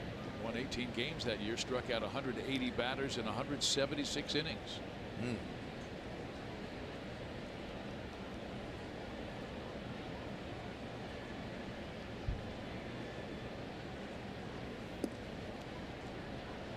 Ooh, there's a miss. Another one. And that looked awfully good, and Lynn thinks so too. And Yachty both. But Yachty didn't say a word.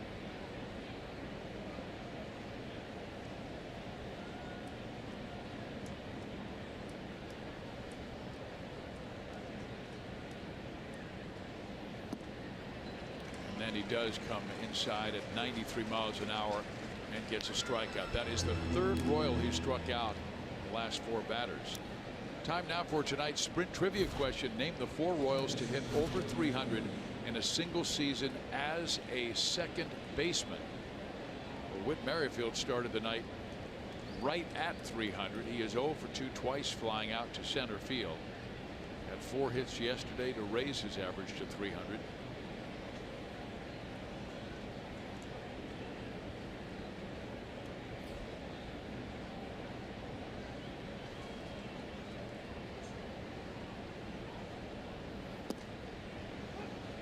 Dale Swaim, our hitting instructor, he loves Whit Merrifield's aptitude. He said he is a guy who really works at what you tell him to work at. When they sent him out, they wanted him to get closer to the plate and stop spinning off the baseball, where he would be vulnerable to that outside pitch. He takes one to the opposite field, but gloved by the first baseman Carpenter, who gets him out. You know, you love for management to be honest with you. Lots of times it doesn't happen in this game. It's a lot of stuff that's been fluffed over and things, but I really appreciated when a manager told me, hey, look, it's a numbers game. We don't have room for you right now. Just go keep playing hard and go keep your head up and hustle. And then there are some managers who obviously, you need to work on something. They'll tell you. And so, you know, if they told Whitley to work on that, then I'm sure he did, because he's here to stay now. He's not going anywhere. He's too good a ball player. And the fact that Whitley is playing second base now every day, he's getting more comfortable there and sitting there. And I know from experience playing left field 2 days a week and then going out and playing right and then playing third base, it's tough being a guy who's versatile like that. So when you're at one spot every day, you're going to get better at that spot, more comfortable. Base hit left field, so Cain is 3 for 3 on the game. 2-out knock for Lorenzo, and the left-hander Hosmer will come up. 4th 3-hit games in the last 6, and 5th in the last 10 games. But I was talking to Rusty Kuntz before the ball game, because he has such a positive look at life, and optimism shines through. And I asked him, who are your mentors, you know, in your younger days and even now with the Royals? And he said, well, Roland Hemond, Tony La Russa was a guy who was my manager in the minor leagues. And he also mentioned Dayton Moore, our general manager. He said a man of great integrity. But he told me, he says, the one thing I've always reminded myself, and it doesn't matter if you go from the field to the booth like you have done, or the player to become a coach, but he said, never forget how hard this game is. Right. That's the truth. And I tried it too. I never do, because I remember how painful it was thinking about, man, how am I going to get there? And once I get there, how am I going to perform? And that's what players, they go through that stage. But fortunately, most of these Royals players now are all in the final stage, and that is to win. They want to win. They're going to get paid here pretty soon. You know, the free agents. That's the final stage. But you somehow have to stay positive when you're going through dark times. And the Oh. Royals have lost 9 of their last 12. That's a fact. If you're going to be a successful failure, you must learn how to stay positive when you're failing. That makes sense. It does. I speak HUD. Yep. Find the one good thing that you did that day, whether it was a good defensive play, or if you didn't play at all, maybe the encouragement you gave one of your teammates, that was good. Now let's see here if Haas can get a pitch here. He's worked Hosmer carefully. You know, Hamill needs a little more run support. He needs a little bit more cushion here. Got to see Lind up, see him up. Haas hit a real hard ground ball to the second baseman last time up. Smoked it, but Outfielders are deep. 105 exit velocity. Right to Wong, he couldn't handle it. Off the plate.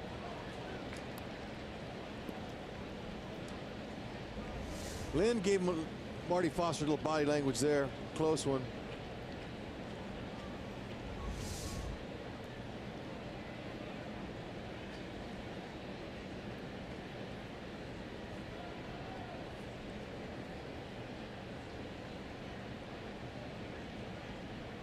Coming in on Hosmer.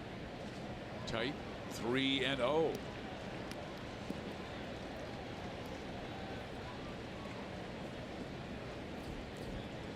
Switch hitter Cabrera batting from the left side will be next, and then another lefty in Mike Moustakas. This is the inning right here to get Lind out of the game. He's leading off the next inning. You'll be a pinch hitter for him. Yeah, now let's get a big hit. Way to eyeball him. Second walk for Hosmer gives him 42 on the season.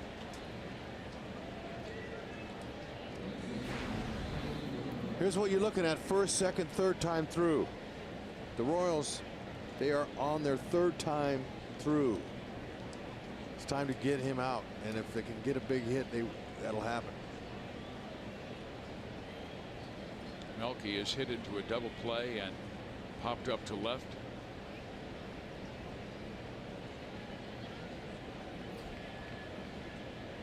Left-handed hitters have hit 13 homers off it.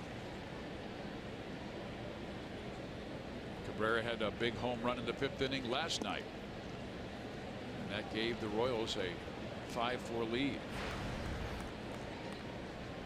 The grand slam by Yadier Molina would erase that. St. Louis would go on to win by 3. Melky 7 RBIs in the last 4 games. Produce those runs.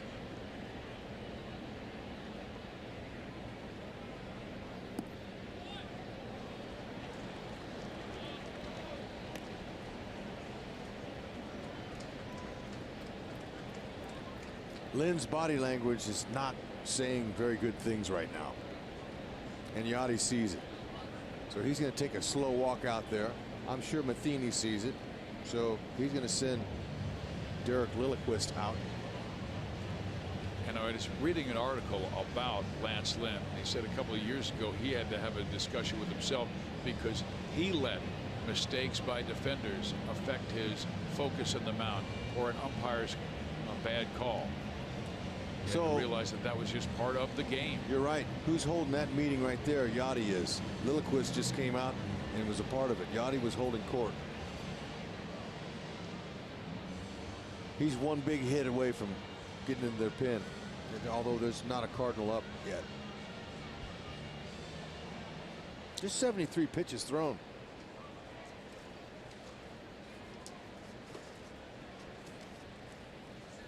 He's walked 4.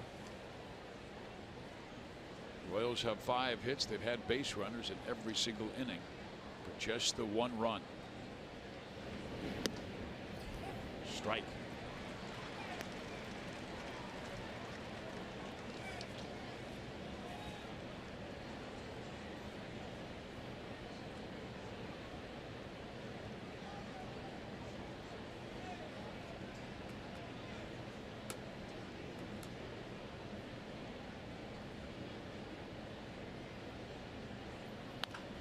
There's a shot to right, and it is over the head of Martinez, glanced off his glove. Kane scores. Here comes Hosmer. Melky to third, and he will make it safely, and the Royals have a 3-0 lead. There you go.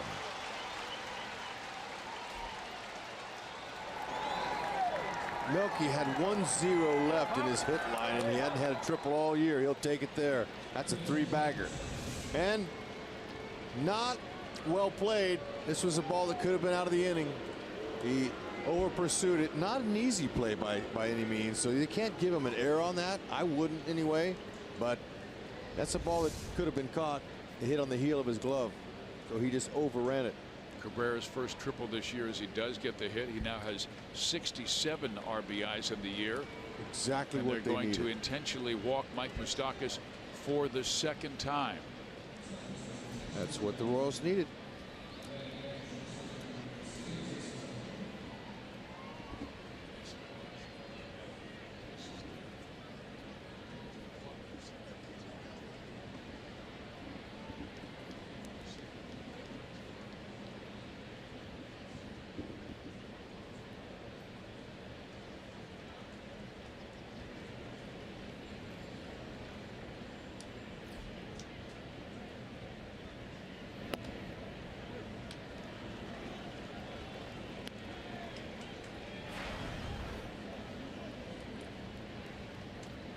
He's got a little chip on his shoulder, it seems like. That last pitch called a strike.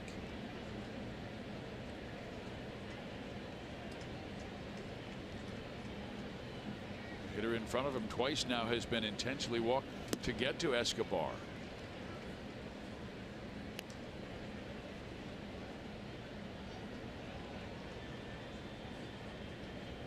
This is a tough stretch, no question about it. 20 games straight. They're 4-9 in their first 13 of the 20. The dog days have set in. The dog days that you hear about in baseball are here. So how do you do it? Rats. Play through it. It's just you get through it. Good timely hit. The milkman. Yeah. Talk to that ball. Stay down. Okay, we'll take it. There you go.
Miller Time, brought to you by Miller Lite. And today, we talked about it before the game, it's Hamel time. That's right, they've got to have a starter step up. So far, he has. Look at that breaking ball. You couldn't hit it with a tennis racket. It's got action, it's going down, he's finishing off his hitters. 5 punch-outs, steady as she goes. Getting to a time where Hamel's had some issues after the 80th pitch. Here it comes. Let's try to see if he can get through it. This inning right here. It's a big one for him.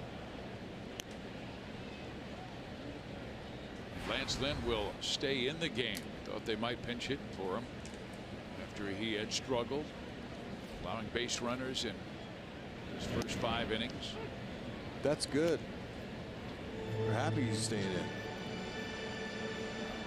That inning would still be going on right now had Esky lined that ball in the outfield. Hit it right at him. Hang with him. 1-2.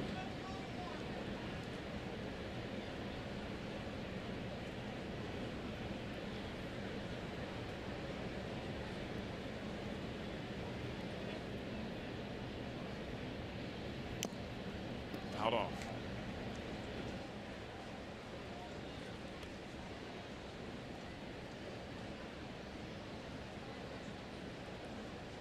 Hamel's been really aggressive down in the strike zone. He's walked just 1.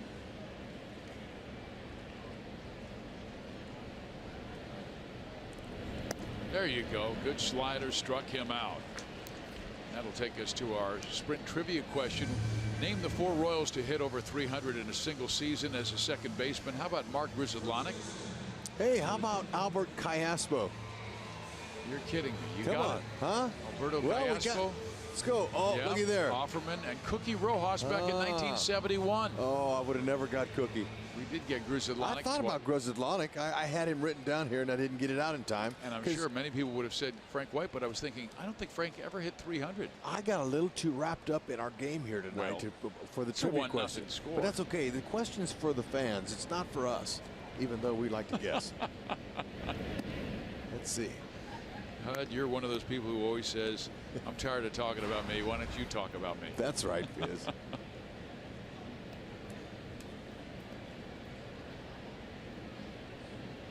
Matt Carpenter, the batter, 0 for 2.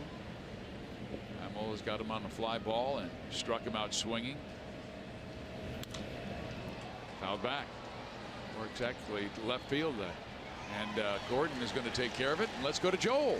Extra credit if you know how to spell Grudzielanek. Whit Merrifield, what a season he has had. And what's been so impressive is not just the hitting, but the improvements on defense. And he was already a good second baseman, but this might have been the best play of his career. I asked him about that. He said he had one similar last year before he was sent down against Detroit, 8th inning, bases loaded, Herrera on the mound. But this obviously saving a couple of runs last night. I asked Alcides Escobar, he always likes to rate those defensive plays, and he called it in one word, excellent. And he said because it saved a couple of runs, so high praise. And Mike Jershely's saying that now that Whit is playing second every day, he could play so many positions, but he couldn't take ground balls every day at second base because he'd have to bounce around and take fly balls. So he's really been able to lock in on that. And I want to give some extra credit to our EVS operator and associate producer, Sam Abramson, for putting that together. I don't know if he's ever been a technical director, Hud, but he sure is good at what he does. Yes. You better believe that's right. I'm glad you got the terminologies down. I don't, but still, it's all about working together, pulling on the same end of the rope, Joel. And those reports you're giving are top-notch. Way to go.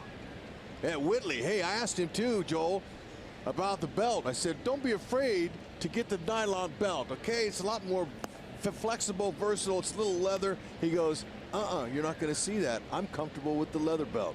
I went, okay, if you're comfortable with it, I am. But I like the belt buster plays that he makes. He's broken 2 belts the last week. It's beautiful. He's getting dirty. He's playing the game. In the dirt. But he was a guy who was used to moving around growing up. I remember his dad telling me the first time he played a position, he was a catcher in Little League, and he was so small that he didn't play and didn't start, I should say, for his dad's travel team, Bill.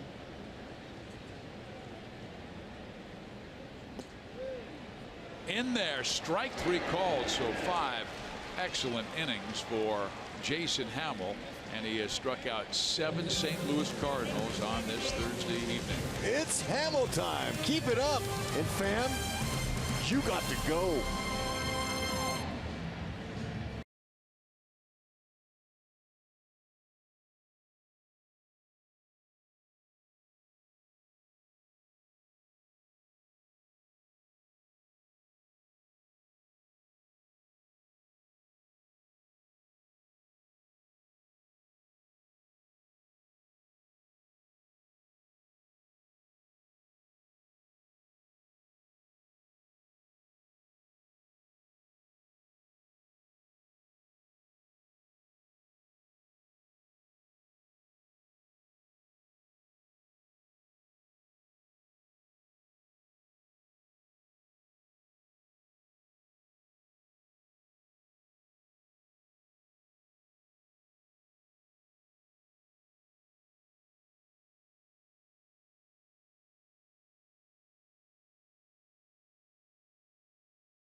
Cardinals threw 5 and allowed just 2 hits in the 6th inning.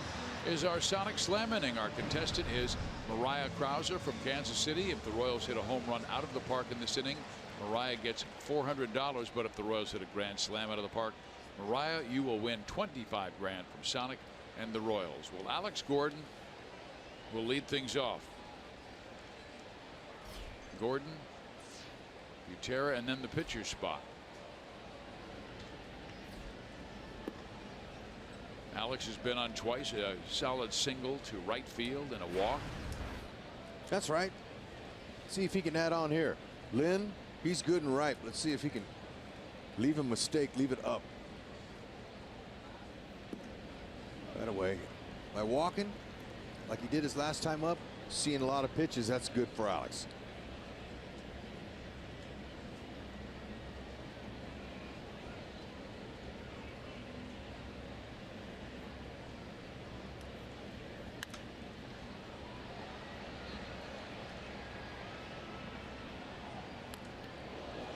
Foul ball down the line. I'll tell you what, though, I like that direction. If Alex can just somehow get those defenders from playing him to pull. And now if you look to see where the Cardinal defense is on the infield now for Alex, that's Straight exactly up. where he wants everybody. Straight up. And he looks better. He looks more confident. He's standing up. He's not all slouched over. Now look. These guys are all straight up. They're not all the way pulled over like they usually are. Usually they all stacked over here on Alex, but not anymore. Let's see. Find a hole. Just missed that one. Rosar Martinez pulls it down for the first out. Fans, you don't have to go to a galaxy far, far away to get your Star Wars fix. Just come out to the K, purchase the Star Wars Day theme ticket to receive an exclusive Drew Butera, the fighter pilot bobblehead, and your ticket to watch the Royals take on the Twins on September 10th. Purchase your theme ticket today at royals.com/theme tickets. And I wonder how Drew got selected to be the pilot in that Star Wars ship. Fizz, don't you know he's the teen idol in Kansas City? Did not know that. He's a handsome young man right here, man. He's a good-looking ball player. So look, when you have that combination going for you, you're going to be on the bobblehead. He is the Don. There is a pop-up shallow center, and the shortstop will be taking care of it. And I say that because Major League Baseball is going to be doing something pretty cool. They're going to have a Players Weekend, HUD, where players will wear jerseys inspired by a little league look where nicknames will be on the back of the jerseys. Instead of like Moustakas, it will say Moose, or for Jason Hamill, it will say Hammer. Nice. Locaine, Esky, Milkman. I love it. I saw that. That's going to be fun. And for Drew Butera, it will be the Don. Okay. It must be from his Sicilian background. Brandon Moss will be Moss Dog. What do you think Rusty will have on his back? Player. Exactly. But Haas will not have Haas. He'll have Papo. Okay. Which is, he said, a term of endearment. Ground ball third, cut off by Garcia. He tosses out Hamill. Very good inning for Lance Lynn. We head to the bottom of the sixth. Royals 3.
Don't want to miss out on Girls Night on Friday, September 8th, presented by Kansas City area Chevy dealers. VIP packages are still available, which include early entry for activities and entertainment in the outfield experience, as well as a Royals themed ladies tote bag. Proceeds from the event will benefit the American Heart Association. Go Red for Women. Purchase your VIP tickets today at royals.com/Girls Night Out.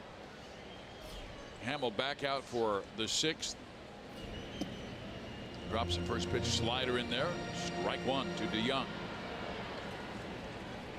Paul singled his first time up, struck out swinging his last. Jason's had very good command of his breaking pitches, mainly the slider. You know, that last at bat he had. Okay, here we go. Check this out. First, second, third time through. 76 plus pitches has been difficult. He's given up a 358 average. Royals have two gentlemen up at the bullpen. Lefty Minor, righty Moylan. But you notice he made the last out. He hit a little ground ball to the shortstop and didn't hardly even run out of the box. That's good. Pitcher doesn't have to. Conserve your energy. He has been our key tonight.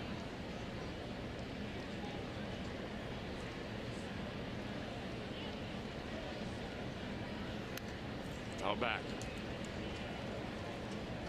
Wanted that down.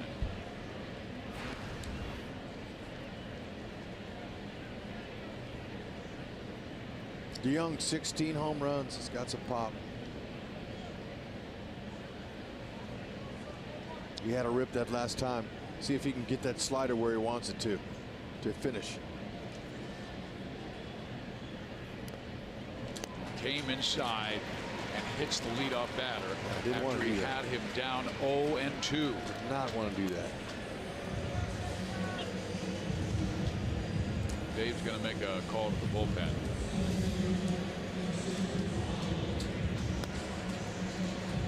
Well, he didn't really try and get out of the way. No, 8-hit batter for Hamill that leads the Royals staff.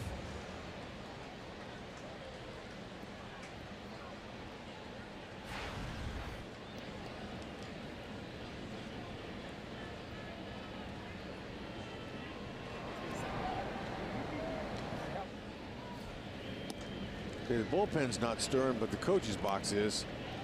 Ned and Dave are stirring around down there. No, but they've got both arms who have been working this entire inning. Yep. Got two righties coming up. Fowler, of course, the switch hitter, and then right-handers Molina and Martinez.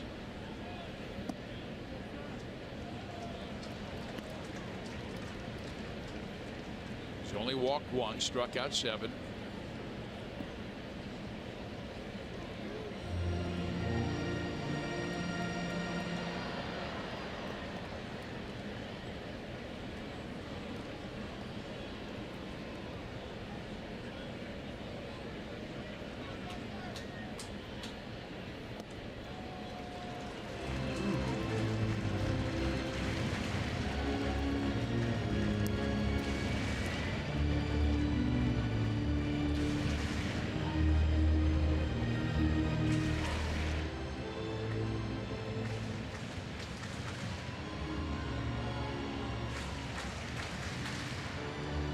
Both are ready.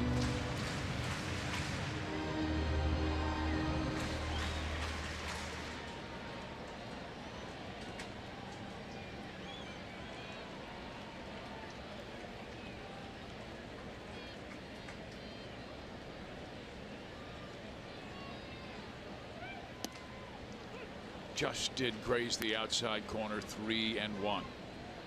Drew talked him into it. See if he can get back in the count.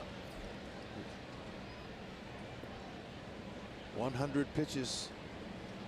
Keeping a close eye on him. See if he can roll Fowler up here. Make a pitch. And he does at 91. It's not bad. A little late life.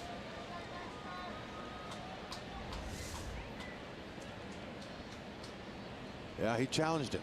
That's good. Yachty on deck. Hamill loses. Fowler. Moreland might have another opportunity to get Yachty out.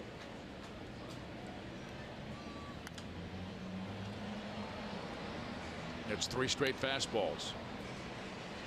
He's got him set up for the breaker, but can he throw it for a strike down at the bottom of the zone? And Fowler has been walking a lot. He has walked in 7 straight games, has walked 45 times this year. You know, he just came off the disabled list. He has not played in every game.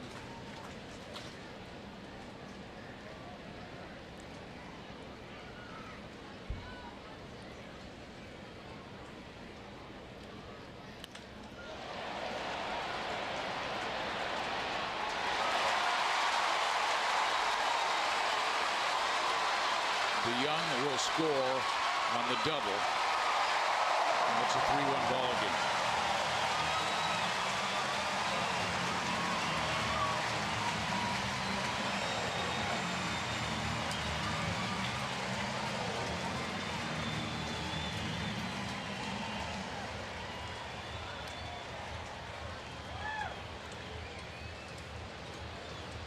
Last start, he took a 2-1 lead to the 7th, but allowed 2 hits and a run, 3 batters before leaving the game. Nothing wrong with his outing. He just threw one too many fastballs to Fowler. He stayed convicted with it. He challenged him, and Fowler got him. Could have easily been a fly ball line drive to Melky, but it didn't work out. Now Moreland's going to get an opportunity again to get Yachty. Chevy called to the bullpen.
The kitty cat going across the field. We've got Moreland versus Yachty. In case you missed it, we got to show you what happened last night. 5th career grand slam. Moreland with another opportunity here in a big situation. First base is open. Fowler's at second base. Opponent's only hitting 209. That's the, that pitch that he threw Yachty. We haven't seen him throw that pitch there all year long. He's been really good with his sinker slider, keeping it down and away. There you go. Put a little wrinkle on it. And Peter had pitched very well prior to that pitch to Molina. He inherited a 2-on, no-out jam in the 6th inning last night and got 2 quick outs before intentionally walking Fowler to load the bases. Then with the count 1-0, the cat came onto the field. Yachty pointed it out. Delay. Next pitch. Bam. And as Moylan explained after the game, if I get him out, I'm the hero. Instead, he's the hero. Right. And I watched him walk off the mound. He walked off like a professional. He didn't yell into his glove or throw a tantrum. You get beat by a big leaguer, you get beat by a big leaguer. I'll get you next time. And then here's the next time, the next day. This is the big leagues, man. You have respect up here. Base hit left field. Now the tying runs are on with nobody out. Okay, left it up. Yachty swung at all 3 pitches. Let's check it again. Now Moreland's first pitch was up, but it was a nice slider away from him. That was a perfect pitch there. If he can repeat that, he tried, and Yachty was on it.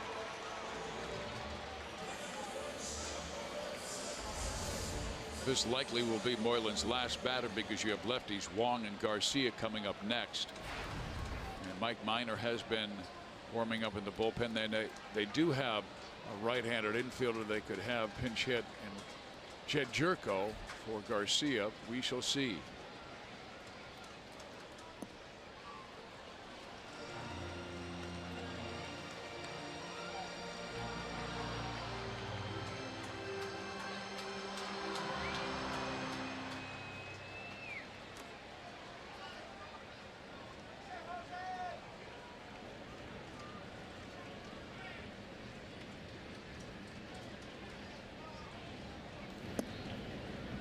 Strike in an 0-2 count. Very nice. Paint the outside corner. Strikeout would be excellent. If he can get him that, or he'll pop up. They'll take the double play if he does roll it there.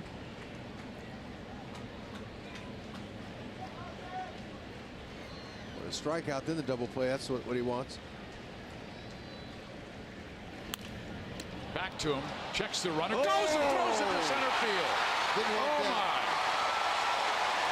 Oh, man.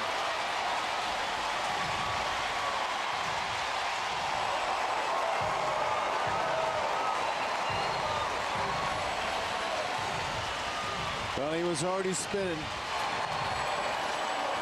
He was spinning around, and the momentum, he couldn't get the ball where he wanted to. As you see this right here, watch him, he's going to spin, and he didn't have a clue where he was throwing that ball. He was just throwing it, and that's unfortunate, because they would have rolled up a pair for sure.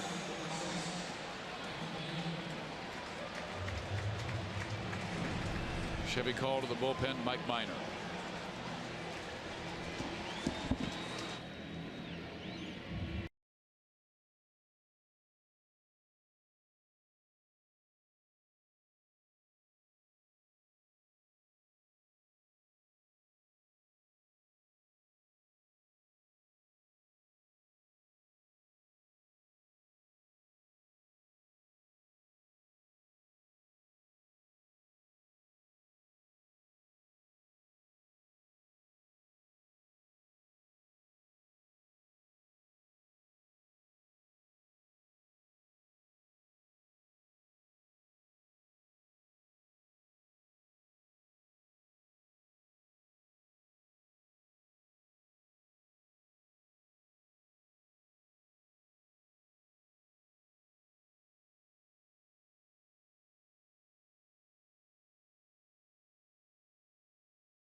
facing Paul DeYoung, had him down 0-2. Then on a pitch, he came up and in, hit him. The next batter followed with a double. Moylan came on, gave up a single, and then threw a ball into center field. And now Mike Minor comes out of the bullpen to try and throw water on the fire that St. Louis has started. Yep, he's done a nice job. 208 opponent's average. He's got 3 really good pitches. Fastball, he'll top out at 95, 96. Slider change.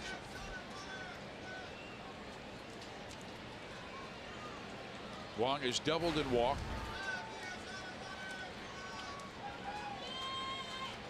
Middle infield back. They'll give up the tying run to get a double play.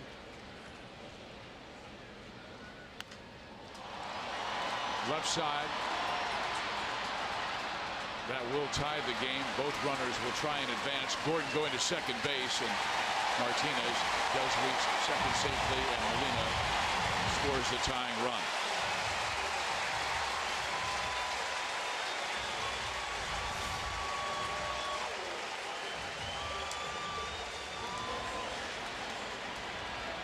Yep. Wong did his job. Got a good piece of that. And Minor likes to come in early. No hard fastballs. He met it.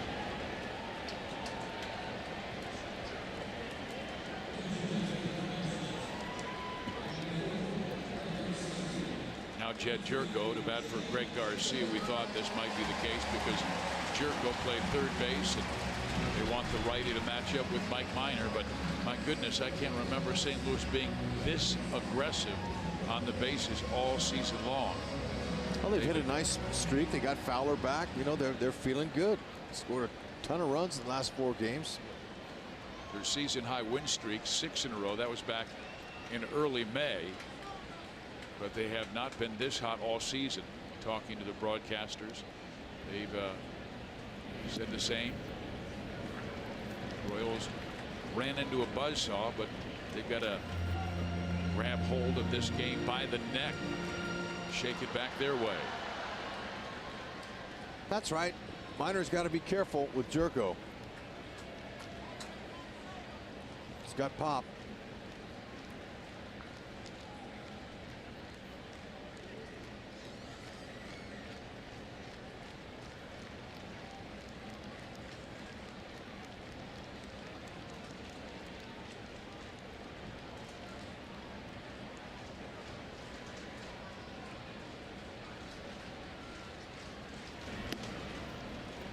All right, let's see what happened last Tuesday. Minor knows, and so does Jerko. He knows exactly what this was. Fastball right down Broadway. Can't throw it there on him. He's waiting for it. Big, strong kid. That was tagged.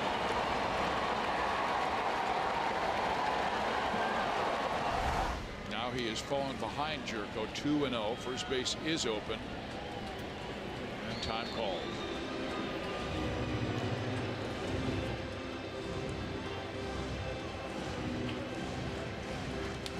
Jerko 2 for 6 off of Matheny's bench.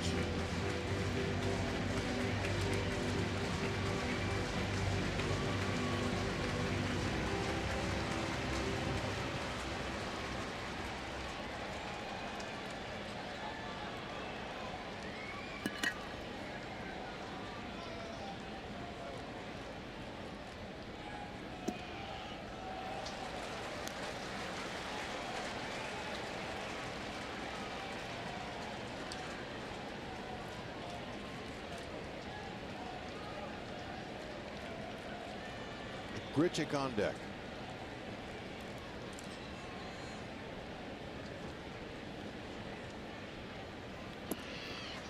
Just did get the outside corner, barely. 3-1. Jerko thought it was ball 4.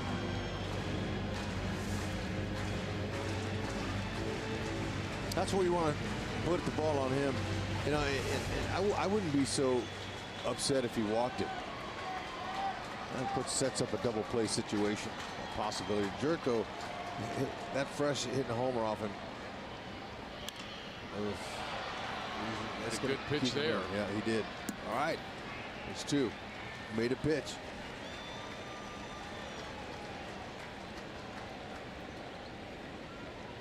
Now another right-handed batter, and Randall Grichuk.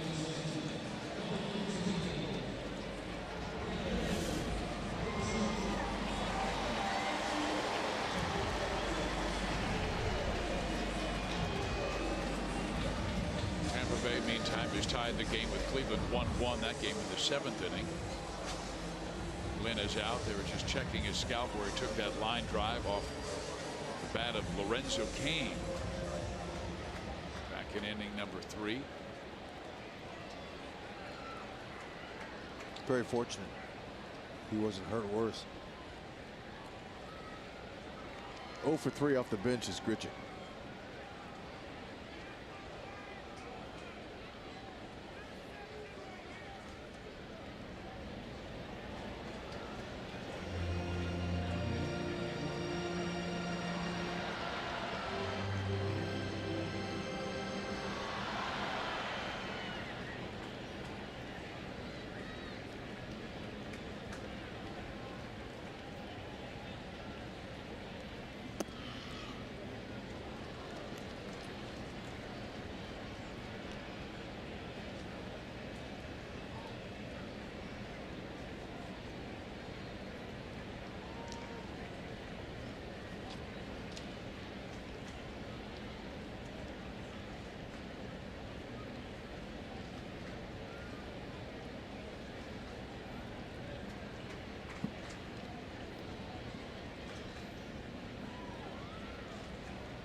Oh, and 2. There you go. Got to step up, execute some pitches here. Tight situation. Sometimes a slider, sometimes a cutter. It's very good command of both pitches. Oh, how about that? Great pitch by Mike Minor. Butera down to first base. Royals get out of further damage, but they do give up 3 that ties the game. Nice pitch. You got stuff like that, take it yourself.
Make the most of your summer at the Ram Summer Clearance Event going on now, and brought to you by Academy Sports and Outdoors, for all for less. Here in St. Louis, Missouri, a tight game. Royals had a 3-0 lead, but the Cards with 3 runs in the bottom half of the 6th inning, and now the Royals will face a new pitcher as Jed Jerko takes over at third base, and the new pitcher is Matt Bowman.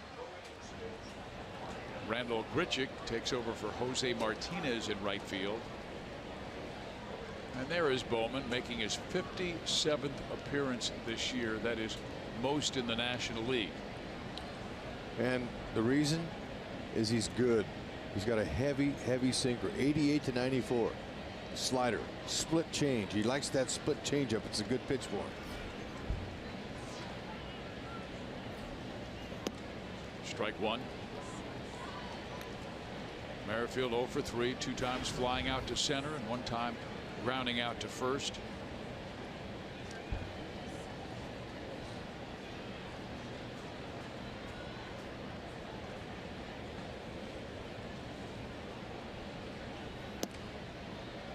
Back-to-back fastballs for an 0-2 count.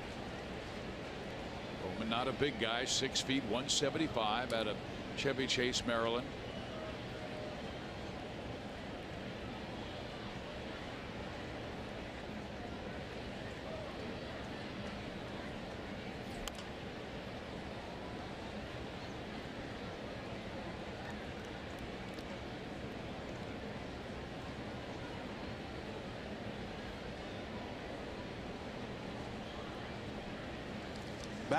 Whitley, in the back of his mind, knows that Bowman likes his split changeup. That's a slow pitch.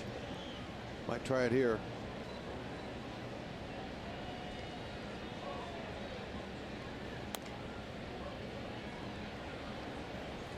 He did, and it kind of swept away from the right-handed batter, but Witt, trying to protect the plate with 2 strikes on him, was able to foul it off.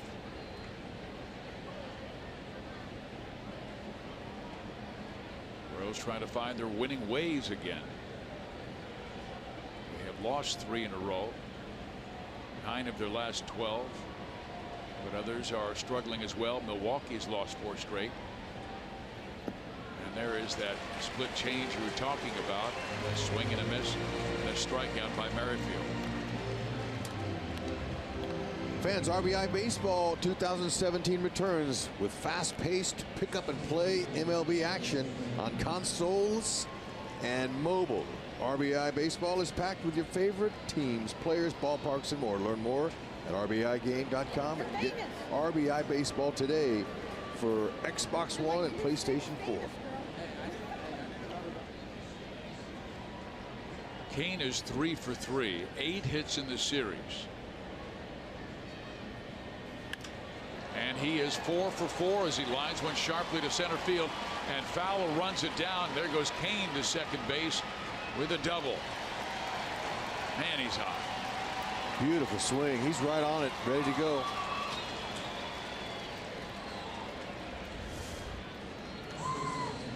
Yeah, looking for that first good one. He didn't miss it. Athene doesn't like this matchup with Haas coming up now.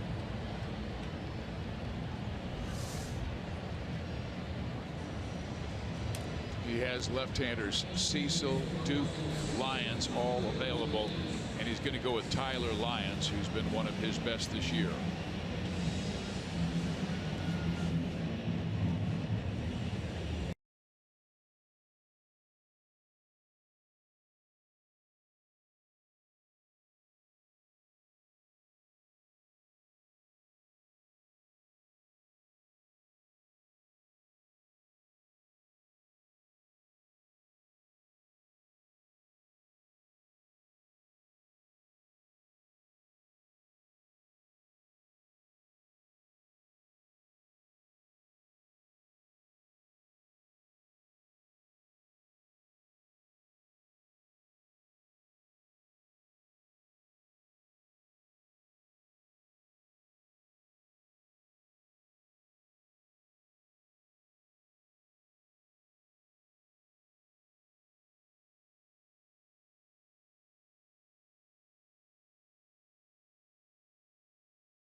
base. The Royals and Fox Sports Kansas City are offering a unique way for fans across the Midwest to enjoy a game at Kauffman Stadium. It's the Raised Royal Fan Express. Fans in designated markets will have the opportunity to win a trip to the K. The final stop this year is St. Joe on August 19th. Go to Royals.com/Fan Express for more information. Tyler Lyons has pitched very well this year. You see that ERA at 3.15, but it does not tell the complete story. He's really pitched well lately. No runs allowed in his last 11 appearances. And HUD, he has struck out 12 of the last 19 batters he's faced. That's good. That means he's due to give it up. Hosmer has no trouble when it comes to hitting left-handed pitching or right-handed pitching. Gonna have to check him out, pick out one he likes. Tyler Lyons, good sinker baller. 85 to 90, not overpowering. He's going to try to finesse you. Slider curve combination. 290 and runners in scoring position. Lorenzo's got to be heads up out there at second base. Got picked off once tonight. Can't allow that again. They have walked Hosmer twice. He scored 1 run back in the 5th. This is the part of the order the Royals want to do some damage. There's 3, 4, and 5 coming up. DeYoung, the shortstop, he's the one holding Lorenzo Cain. Wong, the second baseman, he's playing Hosmer to pull. So there's a hole right at shortstop. And the Hos likes to hit in that area.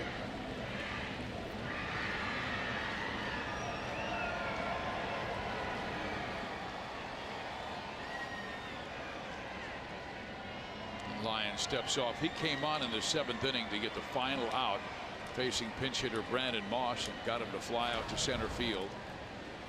Hosmer hitting .301 against lefties, .321 righties. He knows his success comes to the opposite field. Let's see if he can try to hit the spot. And a strike, a 1-1 count.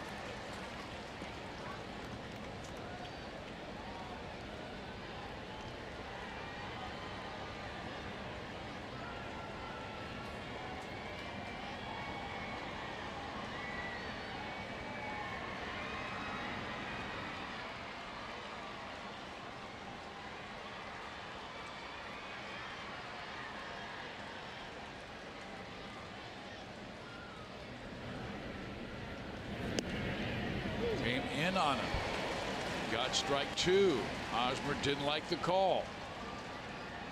Good spot for Lyons. He put that right on the inside part of the plate, right on the corner. Now that sets up a breaking ball away.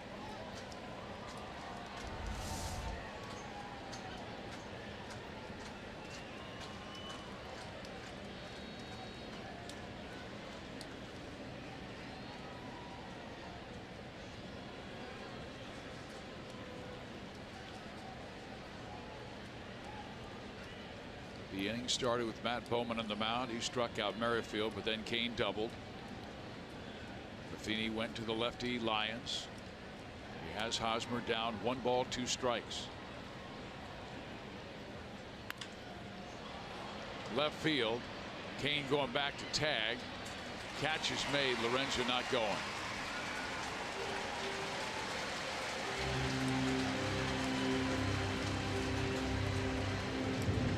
All right, Dodge drive in the 5th inning.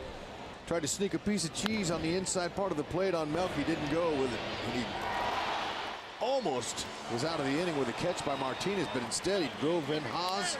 That was our Dodge drive of the game. Beautiful. Let me see if he can come up clutch here, as they're having a meeting on the mound. Yeah, Mike Matheny did not walk out as like he was going to remove him from the game and bring on a right-hander.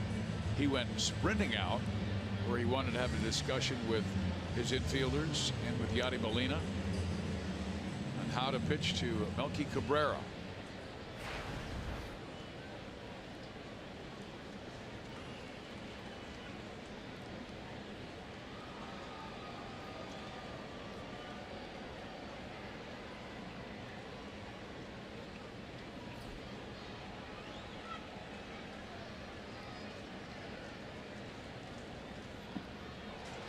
First pitch off speed, swung on and missed. Melky was guessing on that one, but hey, whatever he's been doing lately, that's what you want. 9 ribbies last 5 games. Keep it up. Stay hot. Carry him. Drive the bus. He had 3 last night, 2 tonight.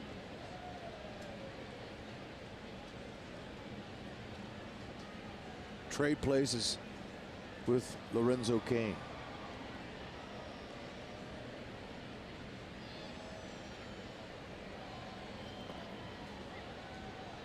One ball, 1 strike.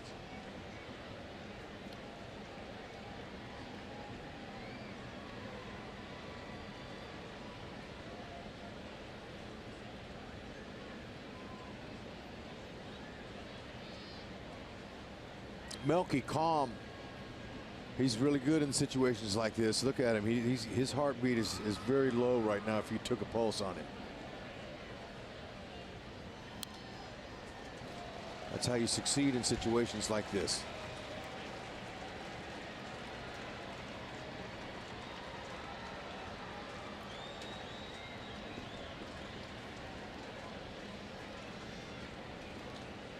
Lyon's been successful with his sinker and his breaking balls down. He's trying to keep it down, doesn't want to leave anything up for Melky, except for that intentional pitch there.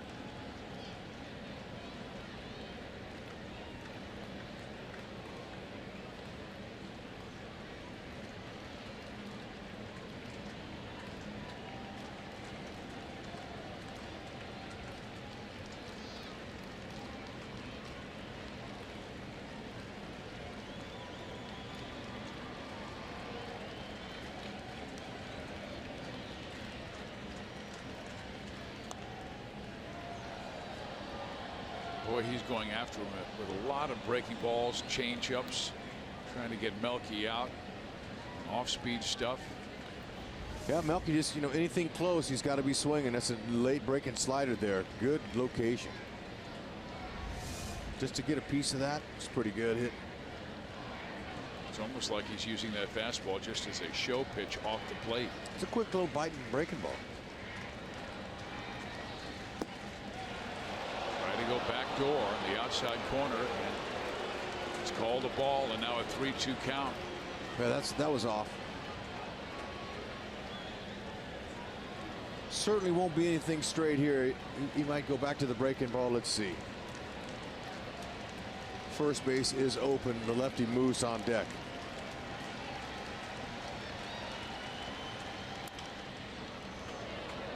Good battle.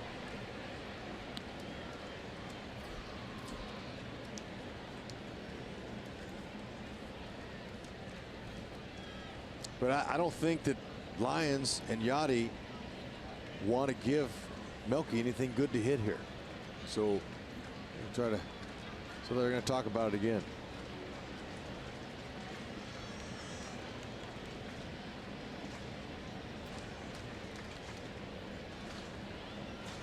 You've been part of so many of those discussions when the infielders come in. Yep, a lot of them. That right here, they're just making sure that they're talking about, hey, look, you know what? We got Moose on deck. Our chances of getting him out are greater than this guy here. Let's see if we can get him to swing at something off the plate. That's probably what they're saying. Yeah, they make a mistake, though. Sometimes when you try to do something intentionally, and he did it successfully. He went up in the strike zone with a fastball, strikes out Cabrera.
break brought to you by T-Mobile. The White Sox going for the sweep tonight against the team with the best record in the American League in Houston. The Royals will be there tomorrow through Sunday. DeGrom tonight at the Phils. They're up big, 9-0 now in the 9th inning. No walks, 9 strikeouts, and Buxton 2 for 2, 2 runs scored as the Twins are up on Milwaukee 6-2. We won't see those Twins until the beginning of September at their place, and then a week later they're at Kauffman Stadium. Mike Minor staying in the ball game. He'll face the lefty Matt Carpenter, who is 0 for 2, 0 for 3.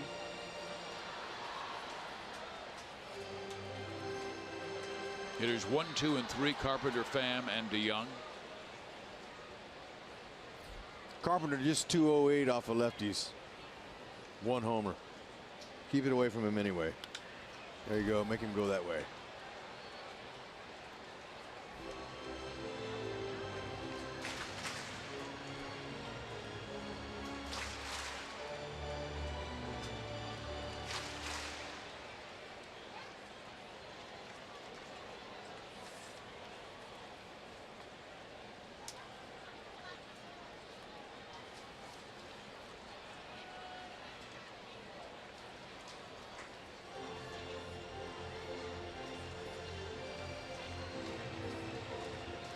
Royals started the night just 1 game over 500, 4 games back of Cleveland. Last time we checked, the Tribe tied at 1 with Tampa Bay. They just got Rays hit a homer. They're up 4-1 now. Oh, So that's good. back up the middle, base hit for Carpenter.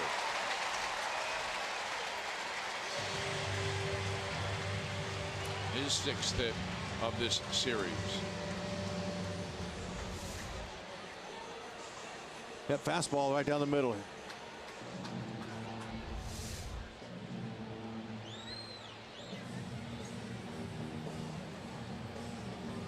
So Ned Yost will come on with right-handers coming up. They want the right-hander, Neftali Feliz.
Three-3 our score. Go ahead, run on. Neftali Feliz comes out of the bullpen. 48th time he's pitched this year. 3.5 ERA with Kansas City in 18 games. But more importantly, had 7 double plays induced. And if he's able to have his defense turn one, the Royals, well, the next day, McDouble sandwiches are only $1 at participating McDonald's in the greater Kansas City, St. Joe, and Lawrence locations. Strike one. Feliz, strong fastball, slider, changeup. It's first time this season for the Royals, he's come in with an inherited runner.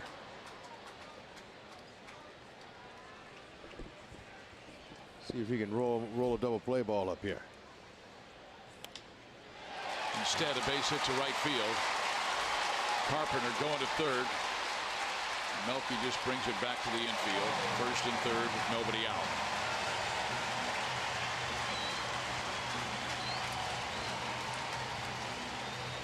Pham went with a pitch. Slider that was 3 inches off the plate. Had an idea, and that's what he wanted to do, and he executed. First and third, nobody out. Cardinals are absolutely on fire. Great pitch. Great swing. Now DeYoung.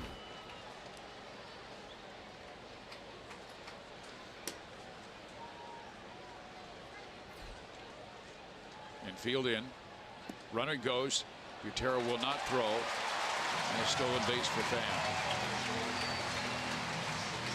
Signs always given with first and third, especially a situation like this. It's given by the catcher before. We didn't get a chance to show it to you, but so there was no throw. Whitley or Escobar did not break to second base.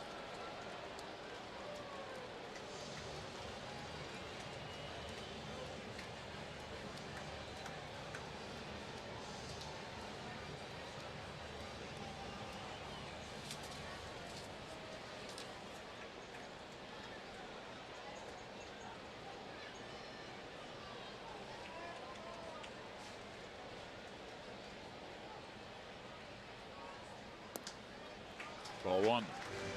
Good stop by Drew. Phillies coming in 18 innings pitched, 14 strikeouts.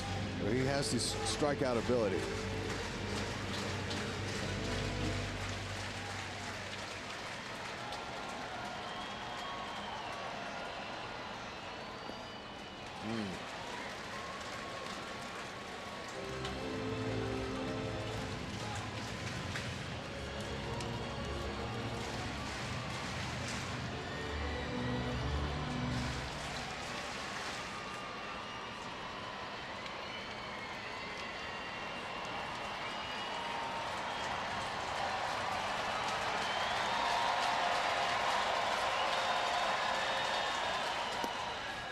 Gets a strike across.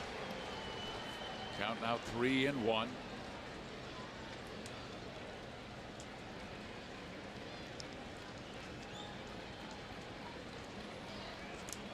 Carpenter at third, above average speed, very good base runner. And there is ball four, so the bases are loaded with nobody out and Fowler up.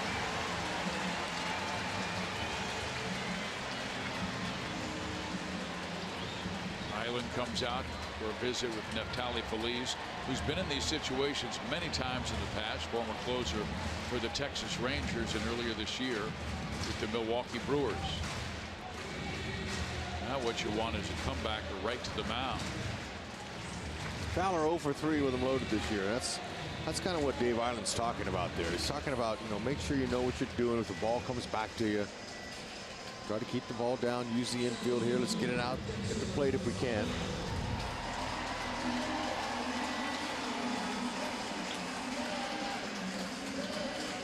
Royals had a 3-0 lead going to the bottom of the sixth, but the Cardinals scored 3 times. Now they have them loaded. And with the infield in, Pham at second base can get a huge lead, so any base hit probably will score him.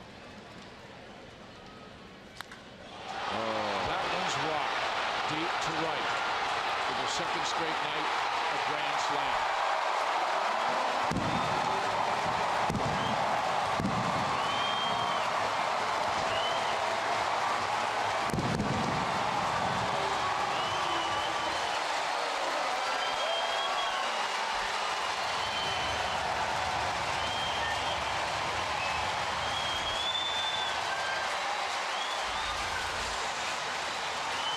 First pitch ambushed him inside part of the plate. Real easy swing.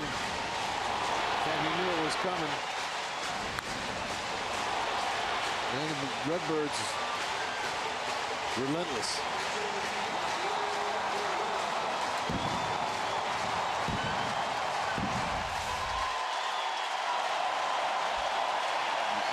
much hotter than they are right now.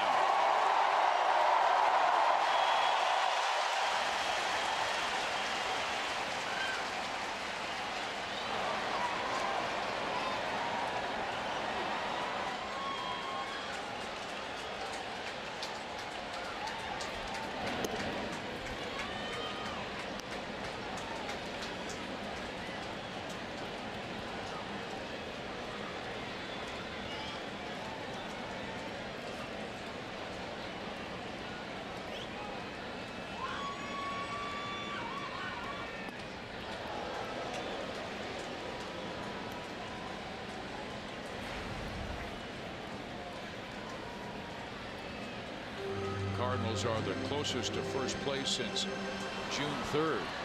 Started the day a game and a half back of the Chicago Cubs.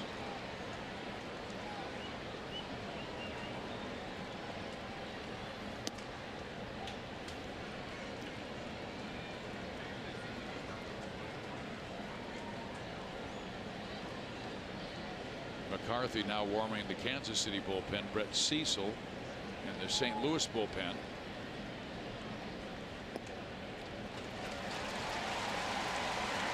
Wow. And out comes Ned. He's pushing all the right buttons, but not much is working right now. And McCarthy is going to be called on here to get an out in the 7th. We'll be right back.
Dexter Fowler's grand slam, we'll show it to you. First pitch, as he stepped in, threw a fastball, tried to get it in on him, and you just can't get in on any hitter right now. It wears a Redbirds across the chest, they're hot. Well, earlier tonight you were showing the glove of Jason Hamill, and on it said ride the wave, and that's what St. Louis is trying to do right now. Ride the wave for as long as they can. Both teams have been very streaky this year, and the Royals searching to get back on one of those hot streaks. I mean, from June 10th through July 5th, they went 18-6, averaged close to 6 runs per game, and had a 3.8 ERA. And then they lost 7 of 8. Then they won 10 of 11. Now they have lost 8 of their last 10, and down by 4 runs in the final game of this series against, right now, the hottest team in baseball. They have scored 53 runs, has St. Louis, in the last 5+ games. That's that hot cold streak we were talking about with Kansas City. They can get right back on it again. Like Kevin McCarthy coming in here, 6'3". 210. Heavy two-seam sinker. Low to mid-90s. Slider curve change. Voit having a nice season off the bench. Overmatched the first two swings. And that one too. Good pitch. Pulled the string on him there. A nice straight change.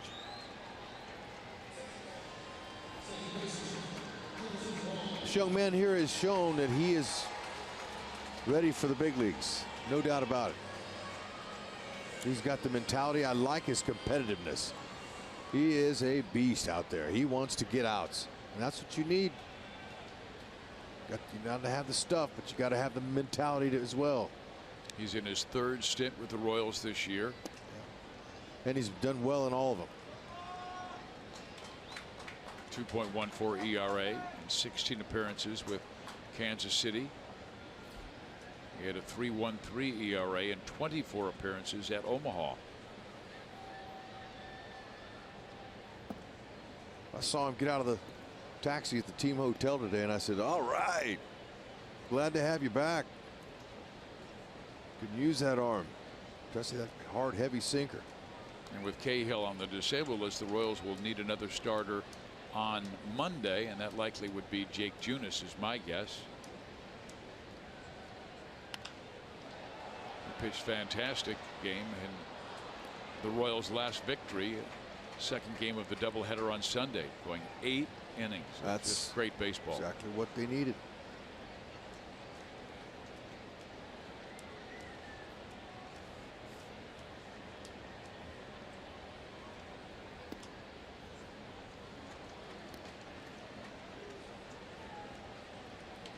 You know, speaking of Omaha, the Royals and Omaha Storm Chasers will play an exhibition next March 28th.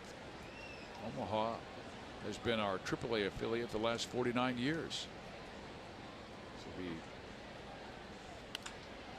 There's a base hit to center field as Wong stays hot. He's been on base 3 times and has 4 productive plate appearances. And they actually have changed that date to March 26th. They want it a little warmer, so it'll be March 26th in Omaha, the Royals against the Storm Chasers. It's a barnstorming tour as we come back from spring training.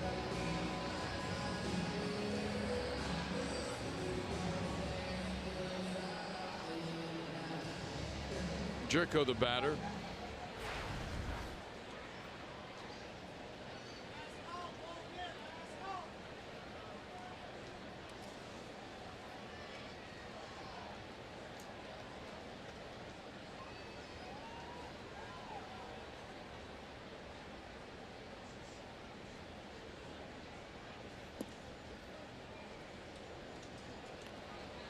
If he can roll one up.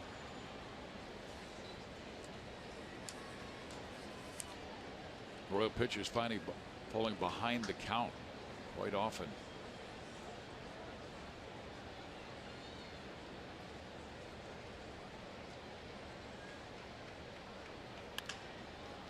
To third. Moose goes second, 1. Witt turns it, and that's a double play. But in the inning, a grand slam by Dexter Fowler, his 3rd career grand slam, has given the Cardinals a 4-run lead. Jump back on him.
3 in the 6th. Got the grand slam from Fowler in the 7th. And they now lead going to the 8th, and they'll bring on a new pitcher. Kane 4 for 4. He stays hot. 9 hits in this 4-game series.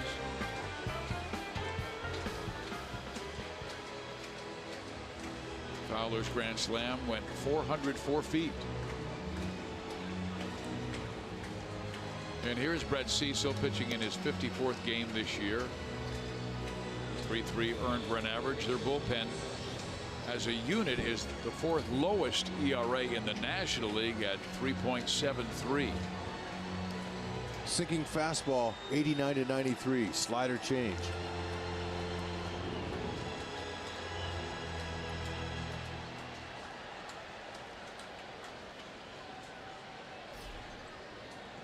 Houston leading the Chicago White Sox 2-1 in the 7th inning. We go to Chicago next, and it'll be Danny Duffy tomorrow night against Reynaldo Lopez, one of their top young arms. That ball pulled to the right side, a base hit for Moose. He's on for the 4th time. Intentionally walked twice, reached an error and scored in the 2nd, and now singles in the 8th. Yeah, he's all over it. He's been swinging early in counts all year long. First 2 pitches. Finds a hole.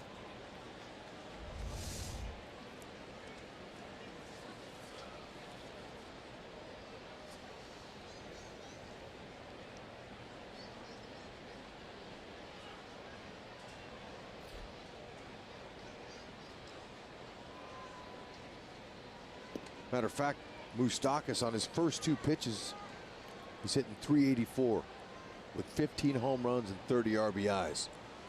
So, you know, the opponents, they see that, but, you know, they're still, their job is to try to get ahead of the hitter.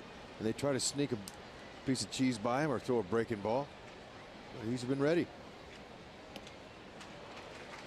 Good change up there. Got Eske was elevated.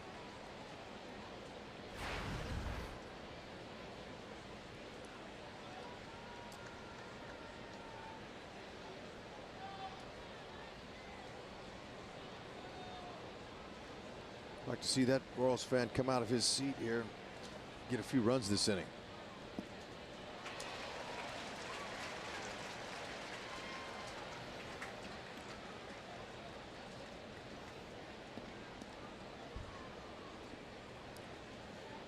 Cecil at one time was a starter, threw a lot harder, but he's been around the block a time or 2 now. He's in the low 90s, upper 80s.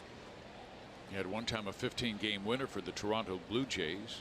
That was back in 2010. And there's a base hit by Escobar to right field. So Moustakas stops at second base, and a rally started here for Kansas City in the top of the 8th inning. Okay, he got up from a pitch that was up.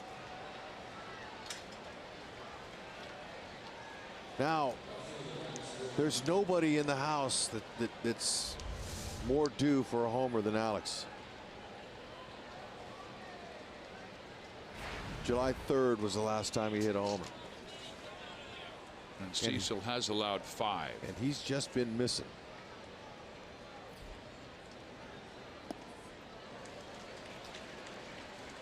It's a good little fastball there. It had some run in on him. Good pitch.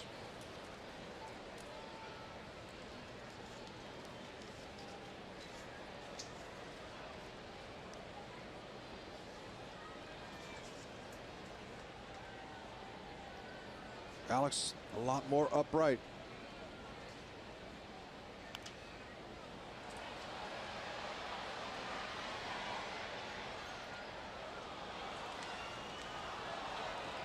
And lefties have actually done some damage against Cecil this year. He's giving up a .324 average in 3 of the home runs he's allowed. A good lefty batters like Gordo.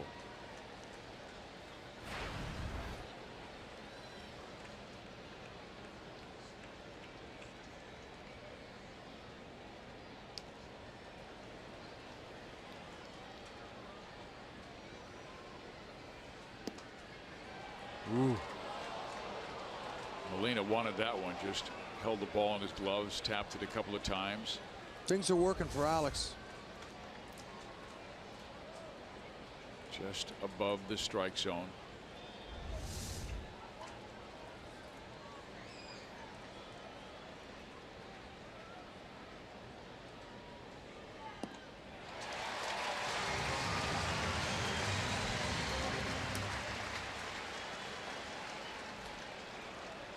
Hey, Royals fans, if you can't catch games on your TV, you can stream games live on your mobile device. Download the Fox Sports Go app, log in, and stream the Royals. Matheny is going to go to the right-hander. The Royals do have Drew Butera coming up. And O will be the new pitcher. We'll be right back.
A lot of great moments in Royals history.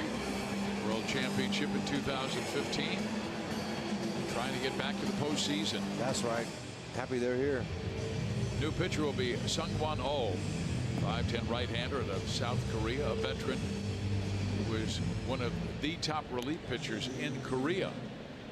You know, Hud, I talked about Major League Baseball going to have that Players Weekend where players will wear jerseys inspired by Little League look. August 25th, 26th, and 27th, and they'll get to wear their nicknames. And Sungwon Oh is delighted because it will be in the Korean script on the back of his jersey. Nice. See if we can get to him. 90-94 with his fastball slider.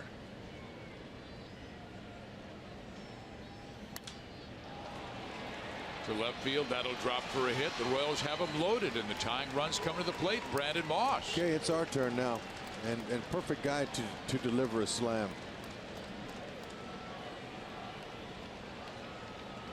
Good for Drew. Jumped up there looking for that first fastball right away off the end. It was good. Good read by Moose with one out. You know, he came right away, but Jersey's not going to send him home. Talked about the throwing arms of the Cardinals. There's Moss getting a nice little reception from Cardinal fans, and he's about ready to put a hurting on him here, we hope. He hit 28 for St. Louis last year. He's got 3 slams. How about 4? Moss with 15 home runs with Kansas City this year. 30 driven in. See what Yachty puts down. Now he does have a changeup. O does, but he rarely throws it. Mainly fastball slider.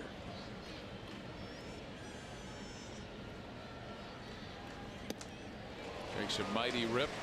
Strike 1. That's good. Moss knows when you pinch hit, that first pitch is the one you want to swing at. Even if you miss it by a mile, at least you've gauged your swing against his pitch. Tough job coming off the bench. By the way, Cleveland has lost 4-1 to Tampa.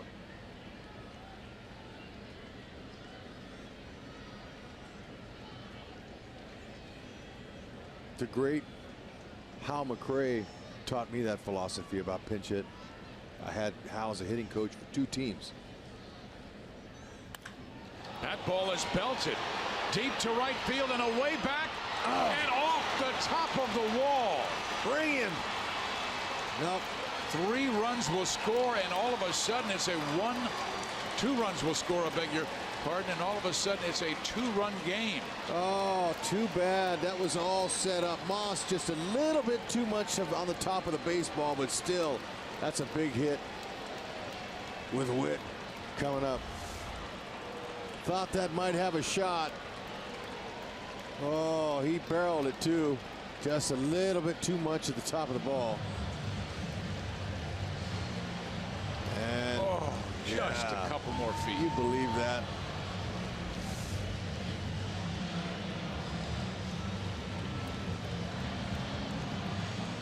Moss is saying, hey, I was trying to get him on that first pitch.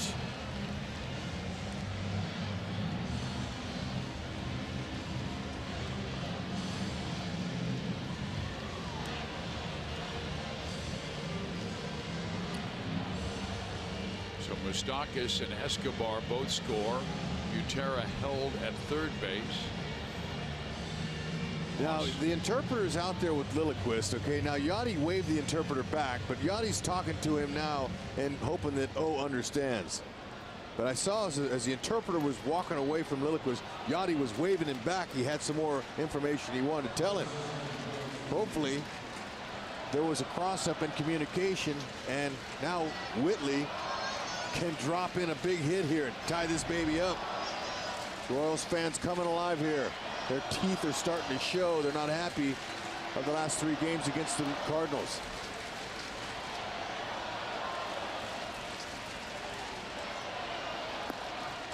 Swings and misses at the first pitch slider.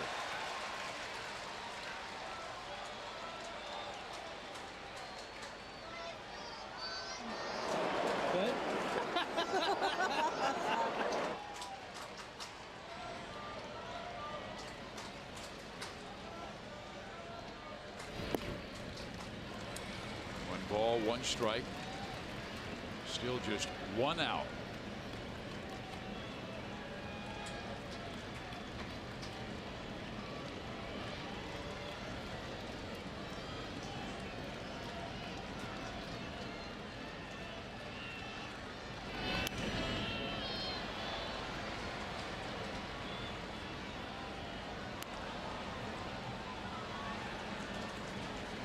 Now he knows he's got that slider. He saw first pitch in the back of his mind. O has the count his way. 1 ball and 2 strikes. Ball on the field.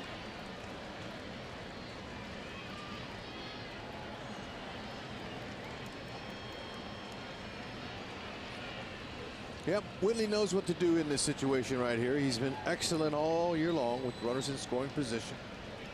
Pressures on O, not Whitley, but with 2 strikes, he can't afford to take anything looking. Choke up on the bat a little bit, go up there and just try to find that hole. 2-2. He's going to try to give him a swing off of the plate. Talked about the arms of the Cardinals. Grichuk has 3 outfield assists. Pham 7 in left. Fowler 2 in center. Hot guy on deck. That's right.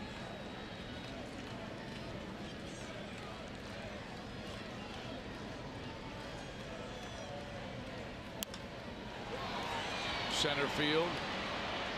Fowler will make the catch. Butera tags. Moss also tagging. He'll go to third, and the Royals are within 1.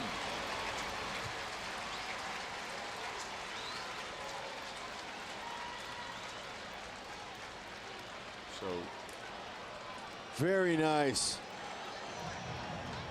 Whitley got the job done.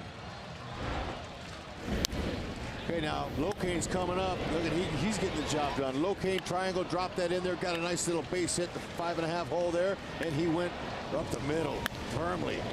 Right man, right place. Matheny wearing a pad, wearing a trail out in that grass from his dugout to the mound now, as the Royals are on the verge of a comeback. And if they do, it'll be their 34th. And Trevor Rosenthal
base. And the Royals hot guy Lorenzo Cain will come to the plate facing Trevor Rosenthal, who has been outstanding recently. Numbers overall 3.18 ERA. He has taken over that closing role. He has 9 saves in his 11 opportunities and shut the door last night. His team led by 3 in the 9th. Now he comes on in the 8th. Fastball slider, Locaine knows. Stay hot. 2 for 2 against Trevor in his career. First pitch low and in.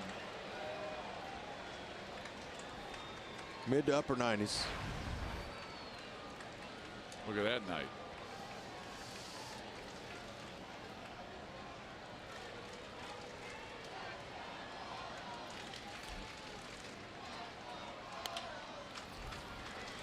Perfect night for Locaine's first 5-hit game. Perfect time right here.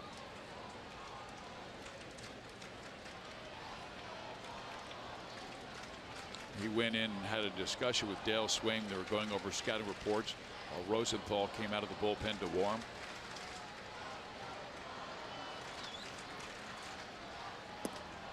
One and 2. Slider down.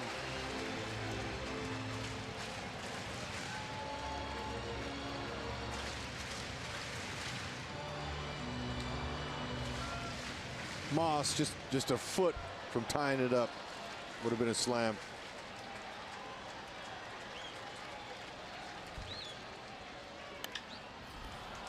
It's hit pretty well to right field.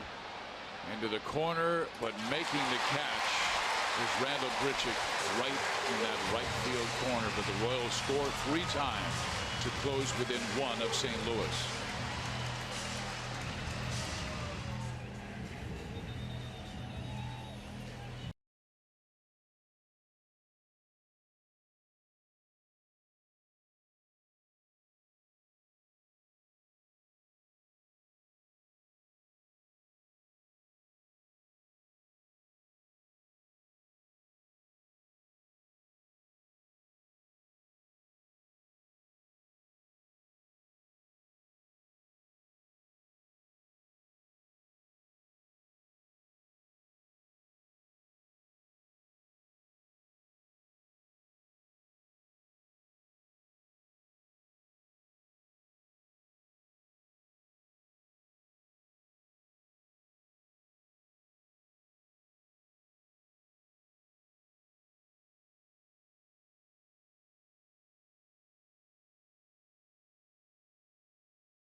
Here to the bottom of the 8th inning, and we'll go to Chicago next.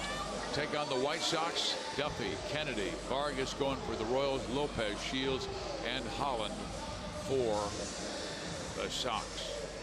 3 in Chicago, then 3 in Oakland, and then we come back home at Kauffman Stadium in the middle of August to take on Cleveland and the Colorado Rockies. Joakim Soria pitching for the 51st time this year. Tell you what, those much needed off days coming up too in August. Grichuk goes after the first pitch, strike 1. That Thursday the 17th and the 21st is a Monday. They'll need some breaks there, get a little breather. Catch their win. Jack, fastball slider change, curve split finger. Joakim Soria. Oldham.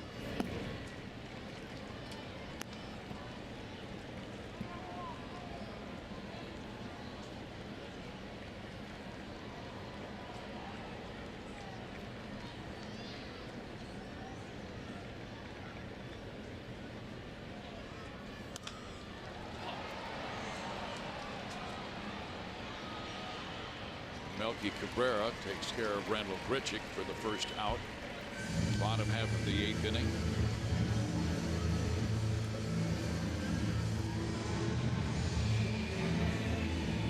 Matt Carpenter 1 for 4 tonight, but that one hit started the trouble for the Royals in the 7th inning that resulted in the grand slam home run by Dexter Fowler.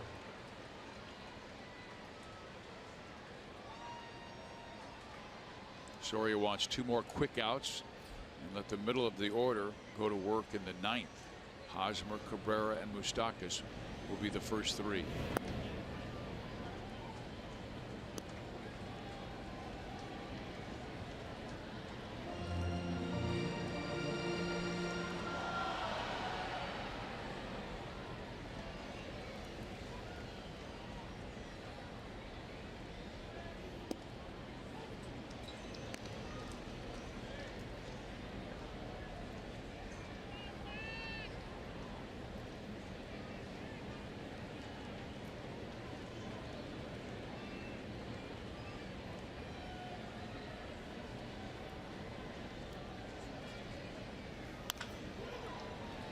Hosmer, 2 out.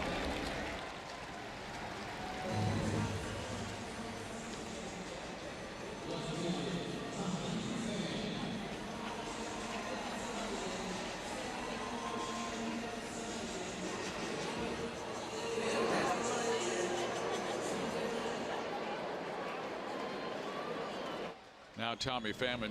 Joakim Soria has done a good job against right-handed batters this year. They're only batting .208.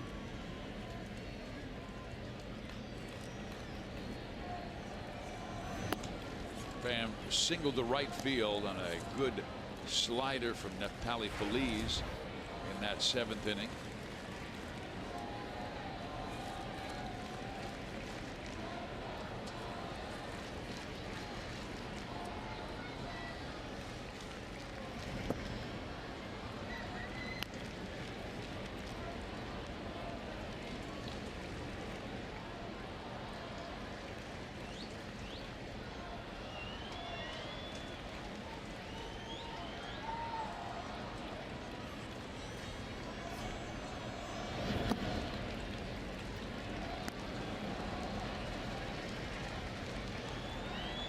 Soria falling behind Pham.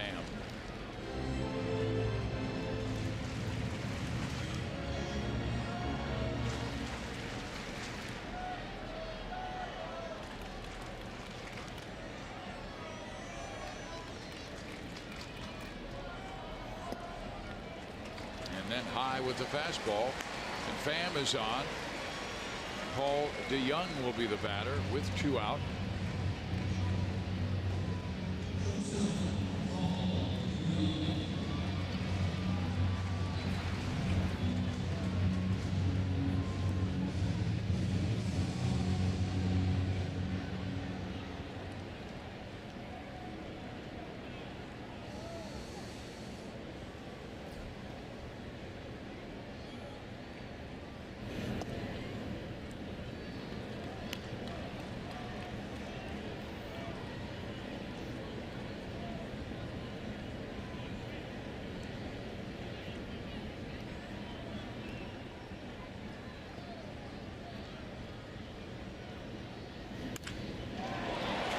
Shot to left field. And a bang against the wall.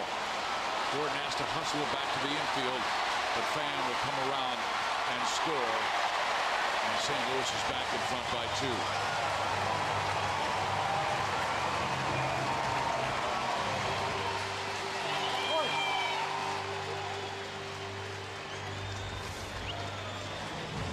Coming right back in there on the inner half. Joakim at 88. Grichuk, quick hands. I mean, in the ball, it kind of got lodged underneath that fence just a tad. Perfect relays. Nothing you can do. Pham can run. Man, was he flying. 37th RBI for DeYoung. Now Fowler, who has 5 RBIs in the game with a 2-run double in the 6th and the grand slam in the 7th.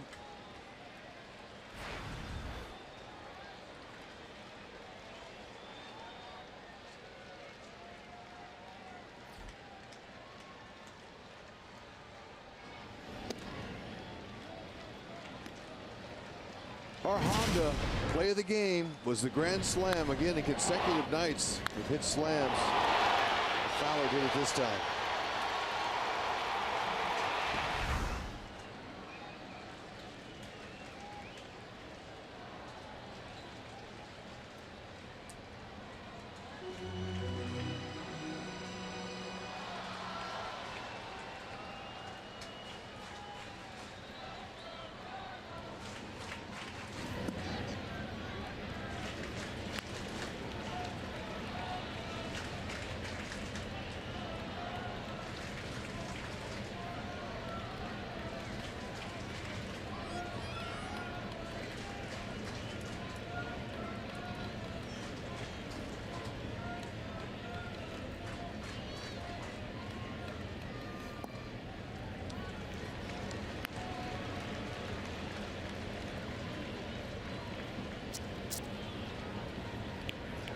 So Fowler has the walk, 2 on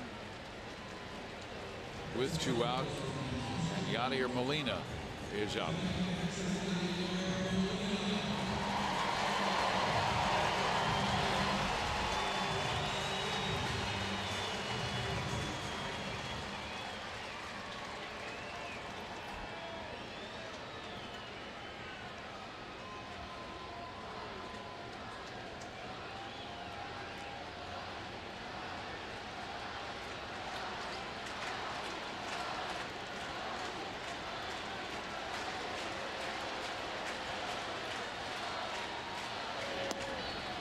Strike 1.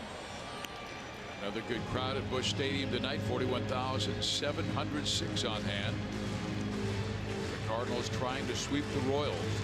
They won both games at Kauffman. They won last night here in St. Louis 8-5 and lead 8-6 in this one.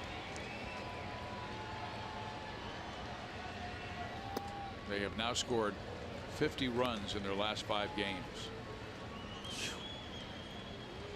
I think that's a little abnormal. Yeah, the Cardinal broadcasters were saying the same thing, that you ran onto us at the wrong time. This is the best we've played all year. Oh, wow. Yep, you're right. It's baseball. Got to fight through these. And that's right. Start another winning streak. I'm sure there were teams that were saying the same thing when Kansas City ran off 18 wins in 24 games and then won 10 of 11.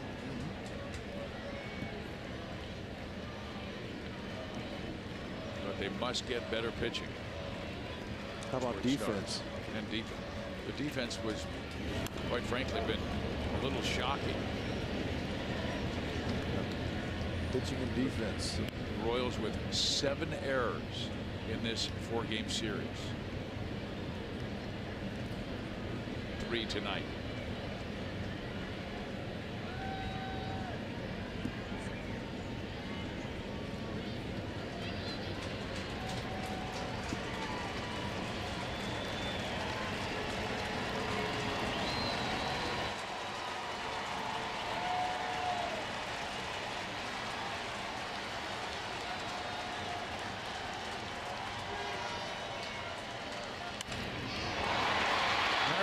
Takes care of that line drive, and the inning is over. The Cardinals score an important insurance run, but coming up for the Royals, 3 of their best: Eric Hosmer, Melky Cabrera, and Mike Moustakas.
the ninth. When it is over, we will talk about it on Boulevard Royals Live. Joel Goldberg and Royals Hall of Famer Jeff Montgomery. Royals got the offense going tonight, but so did, once again, the St. Louis Cardinals. We will break that down and get you ready for the White Sox series and hopefully some ninth inning heroics from the middle of the lineup coming up. We'll hear from Ned Yost and much more coming up on Boulevard Royals Live. Fizz? Thank you, Joel, because the Royals offense has been contributing. They've been batting over 290 the last 6 games, averaging over 5 runs per game. But as Hud said, pitching and defense has not stopped the opposition. Now it's up to Hosmer, Cabrera, and Moustakas to try and lock up this game or give the Royals the lead. They have 3 outs left. And Rosenthal just threw 4 pitches for that 3rd out in that last inning here. See if they can get a few guys on, make something happen. Ball 1. Hard fastball, slider. Occasional changeup.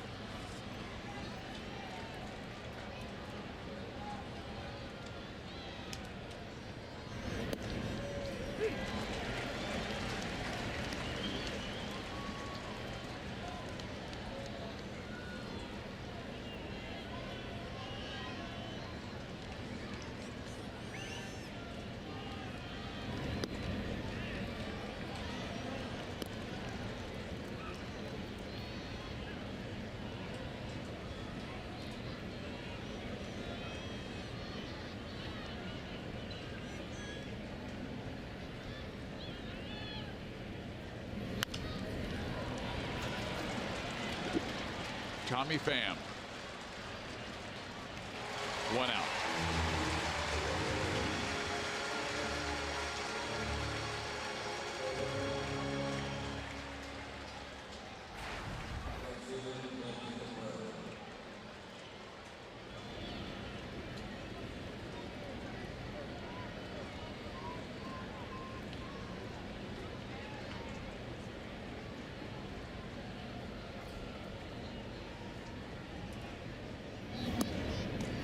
Melky Cabrera tonight contributed a 2 RBI triple back in the 5th inning.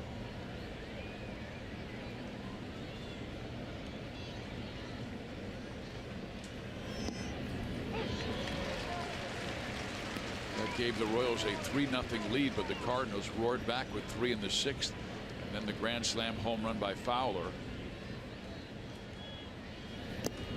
Royals contributed 3 in the 8th, but at the bottom of the inning, St. Louis got 1 insurance run on the double by DeYoung. It scored Pham. Now a 1-2 count to Melky. Barely got a piece of it, and apparently it got a piece of Yadier Molina.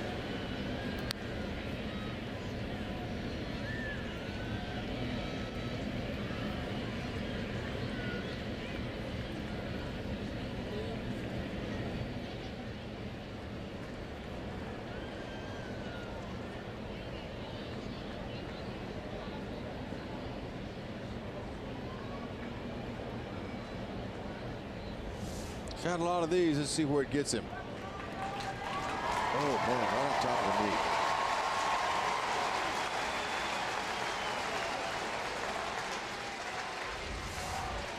And he is such a good teammate as well. I saw him out working with young catcher Carson Kelly before the ball game. We're talking about 3:30 in the or 2:30 in the afternoon for batting practice, and he was out there not just with the coach, he was doing a lot of the coaching.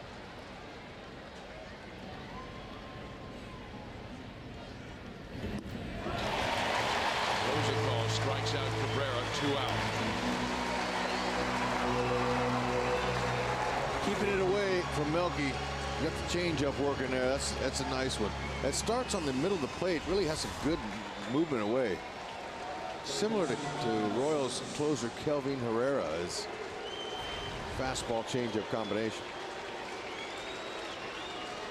Moose has been on base 4 times, reached on the error and scored 2 times, intentionally walked and singled his last time up and scored in the double by Moss.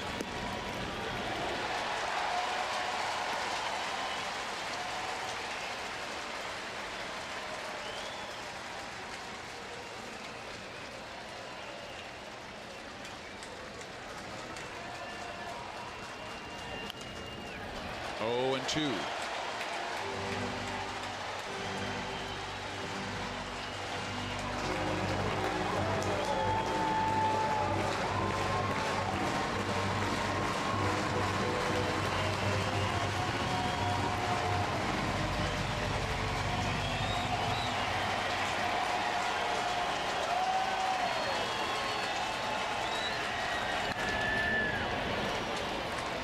Solid at bat by Mike Moustakas. He is on, and now the tying run will come to the plate. Get Cuthbert in there.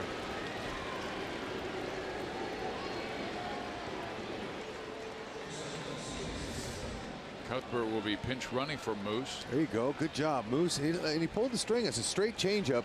It was right down the middle. Moose is able to stay with it. That's very nice. Didn't pull off of it. Was able to get a single. Keeping the ball club alive.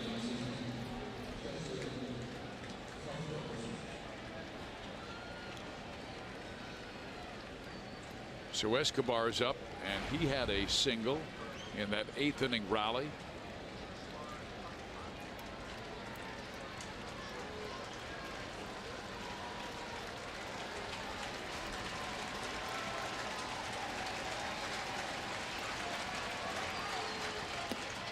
Takes a mighty rip, the fastball way up.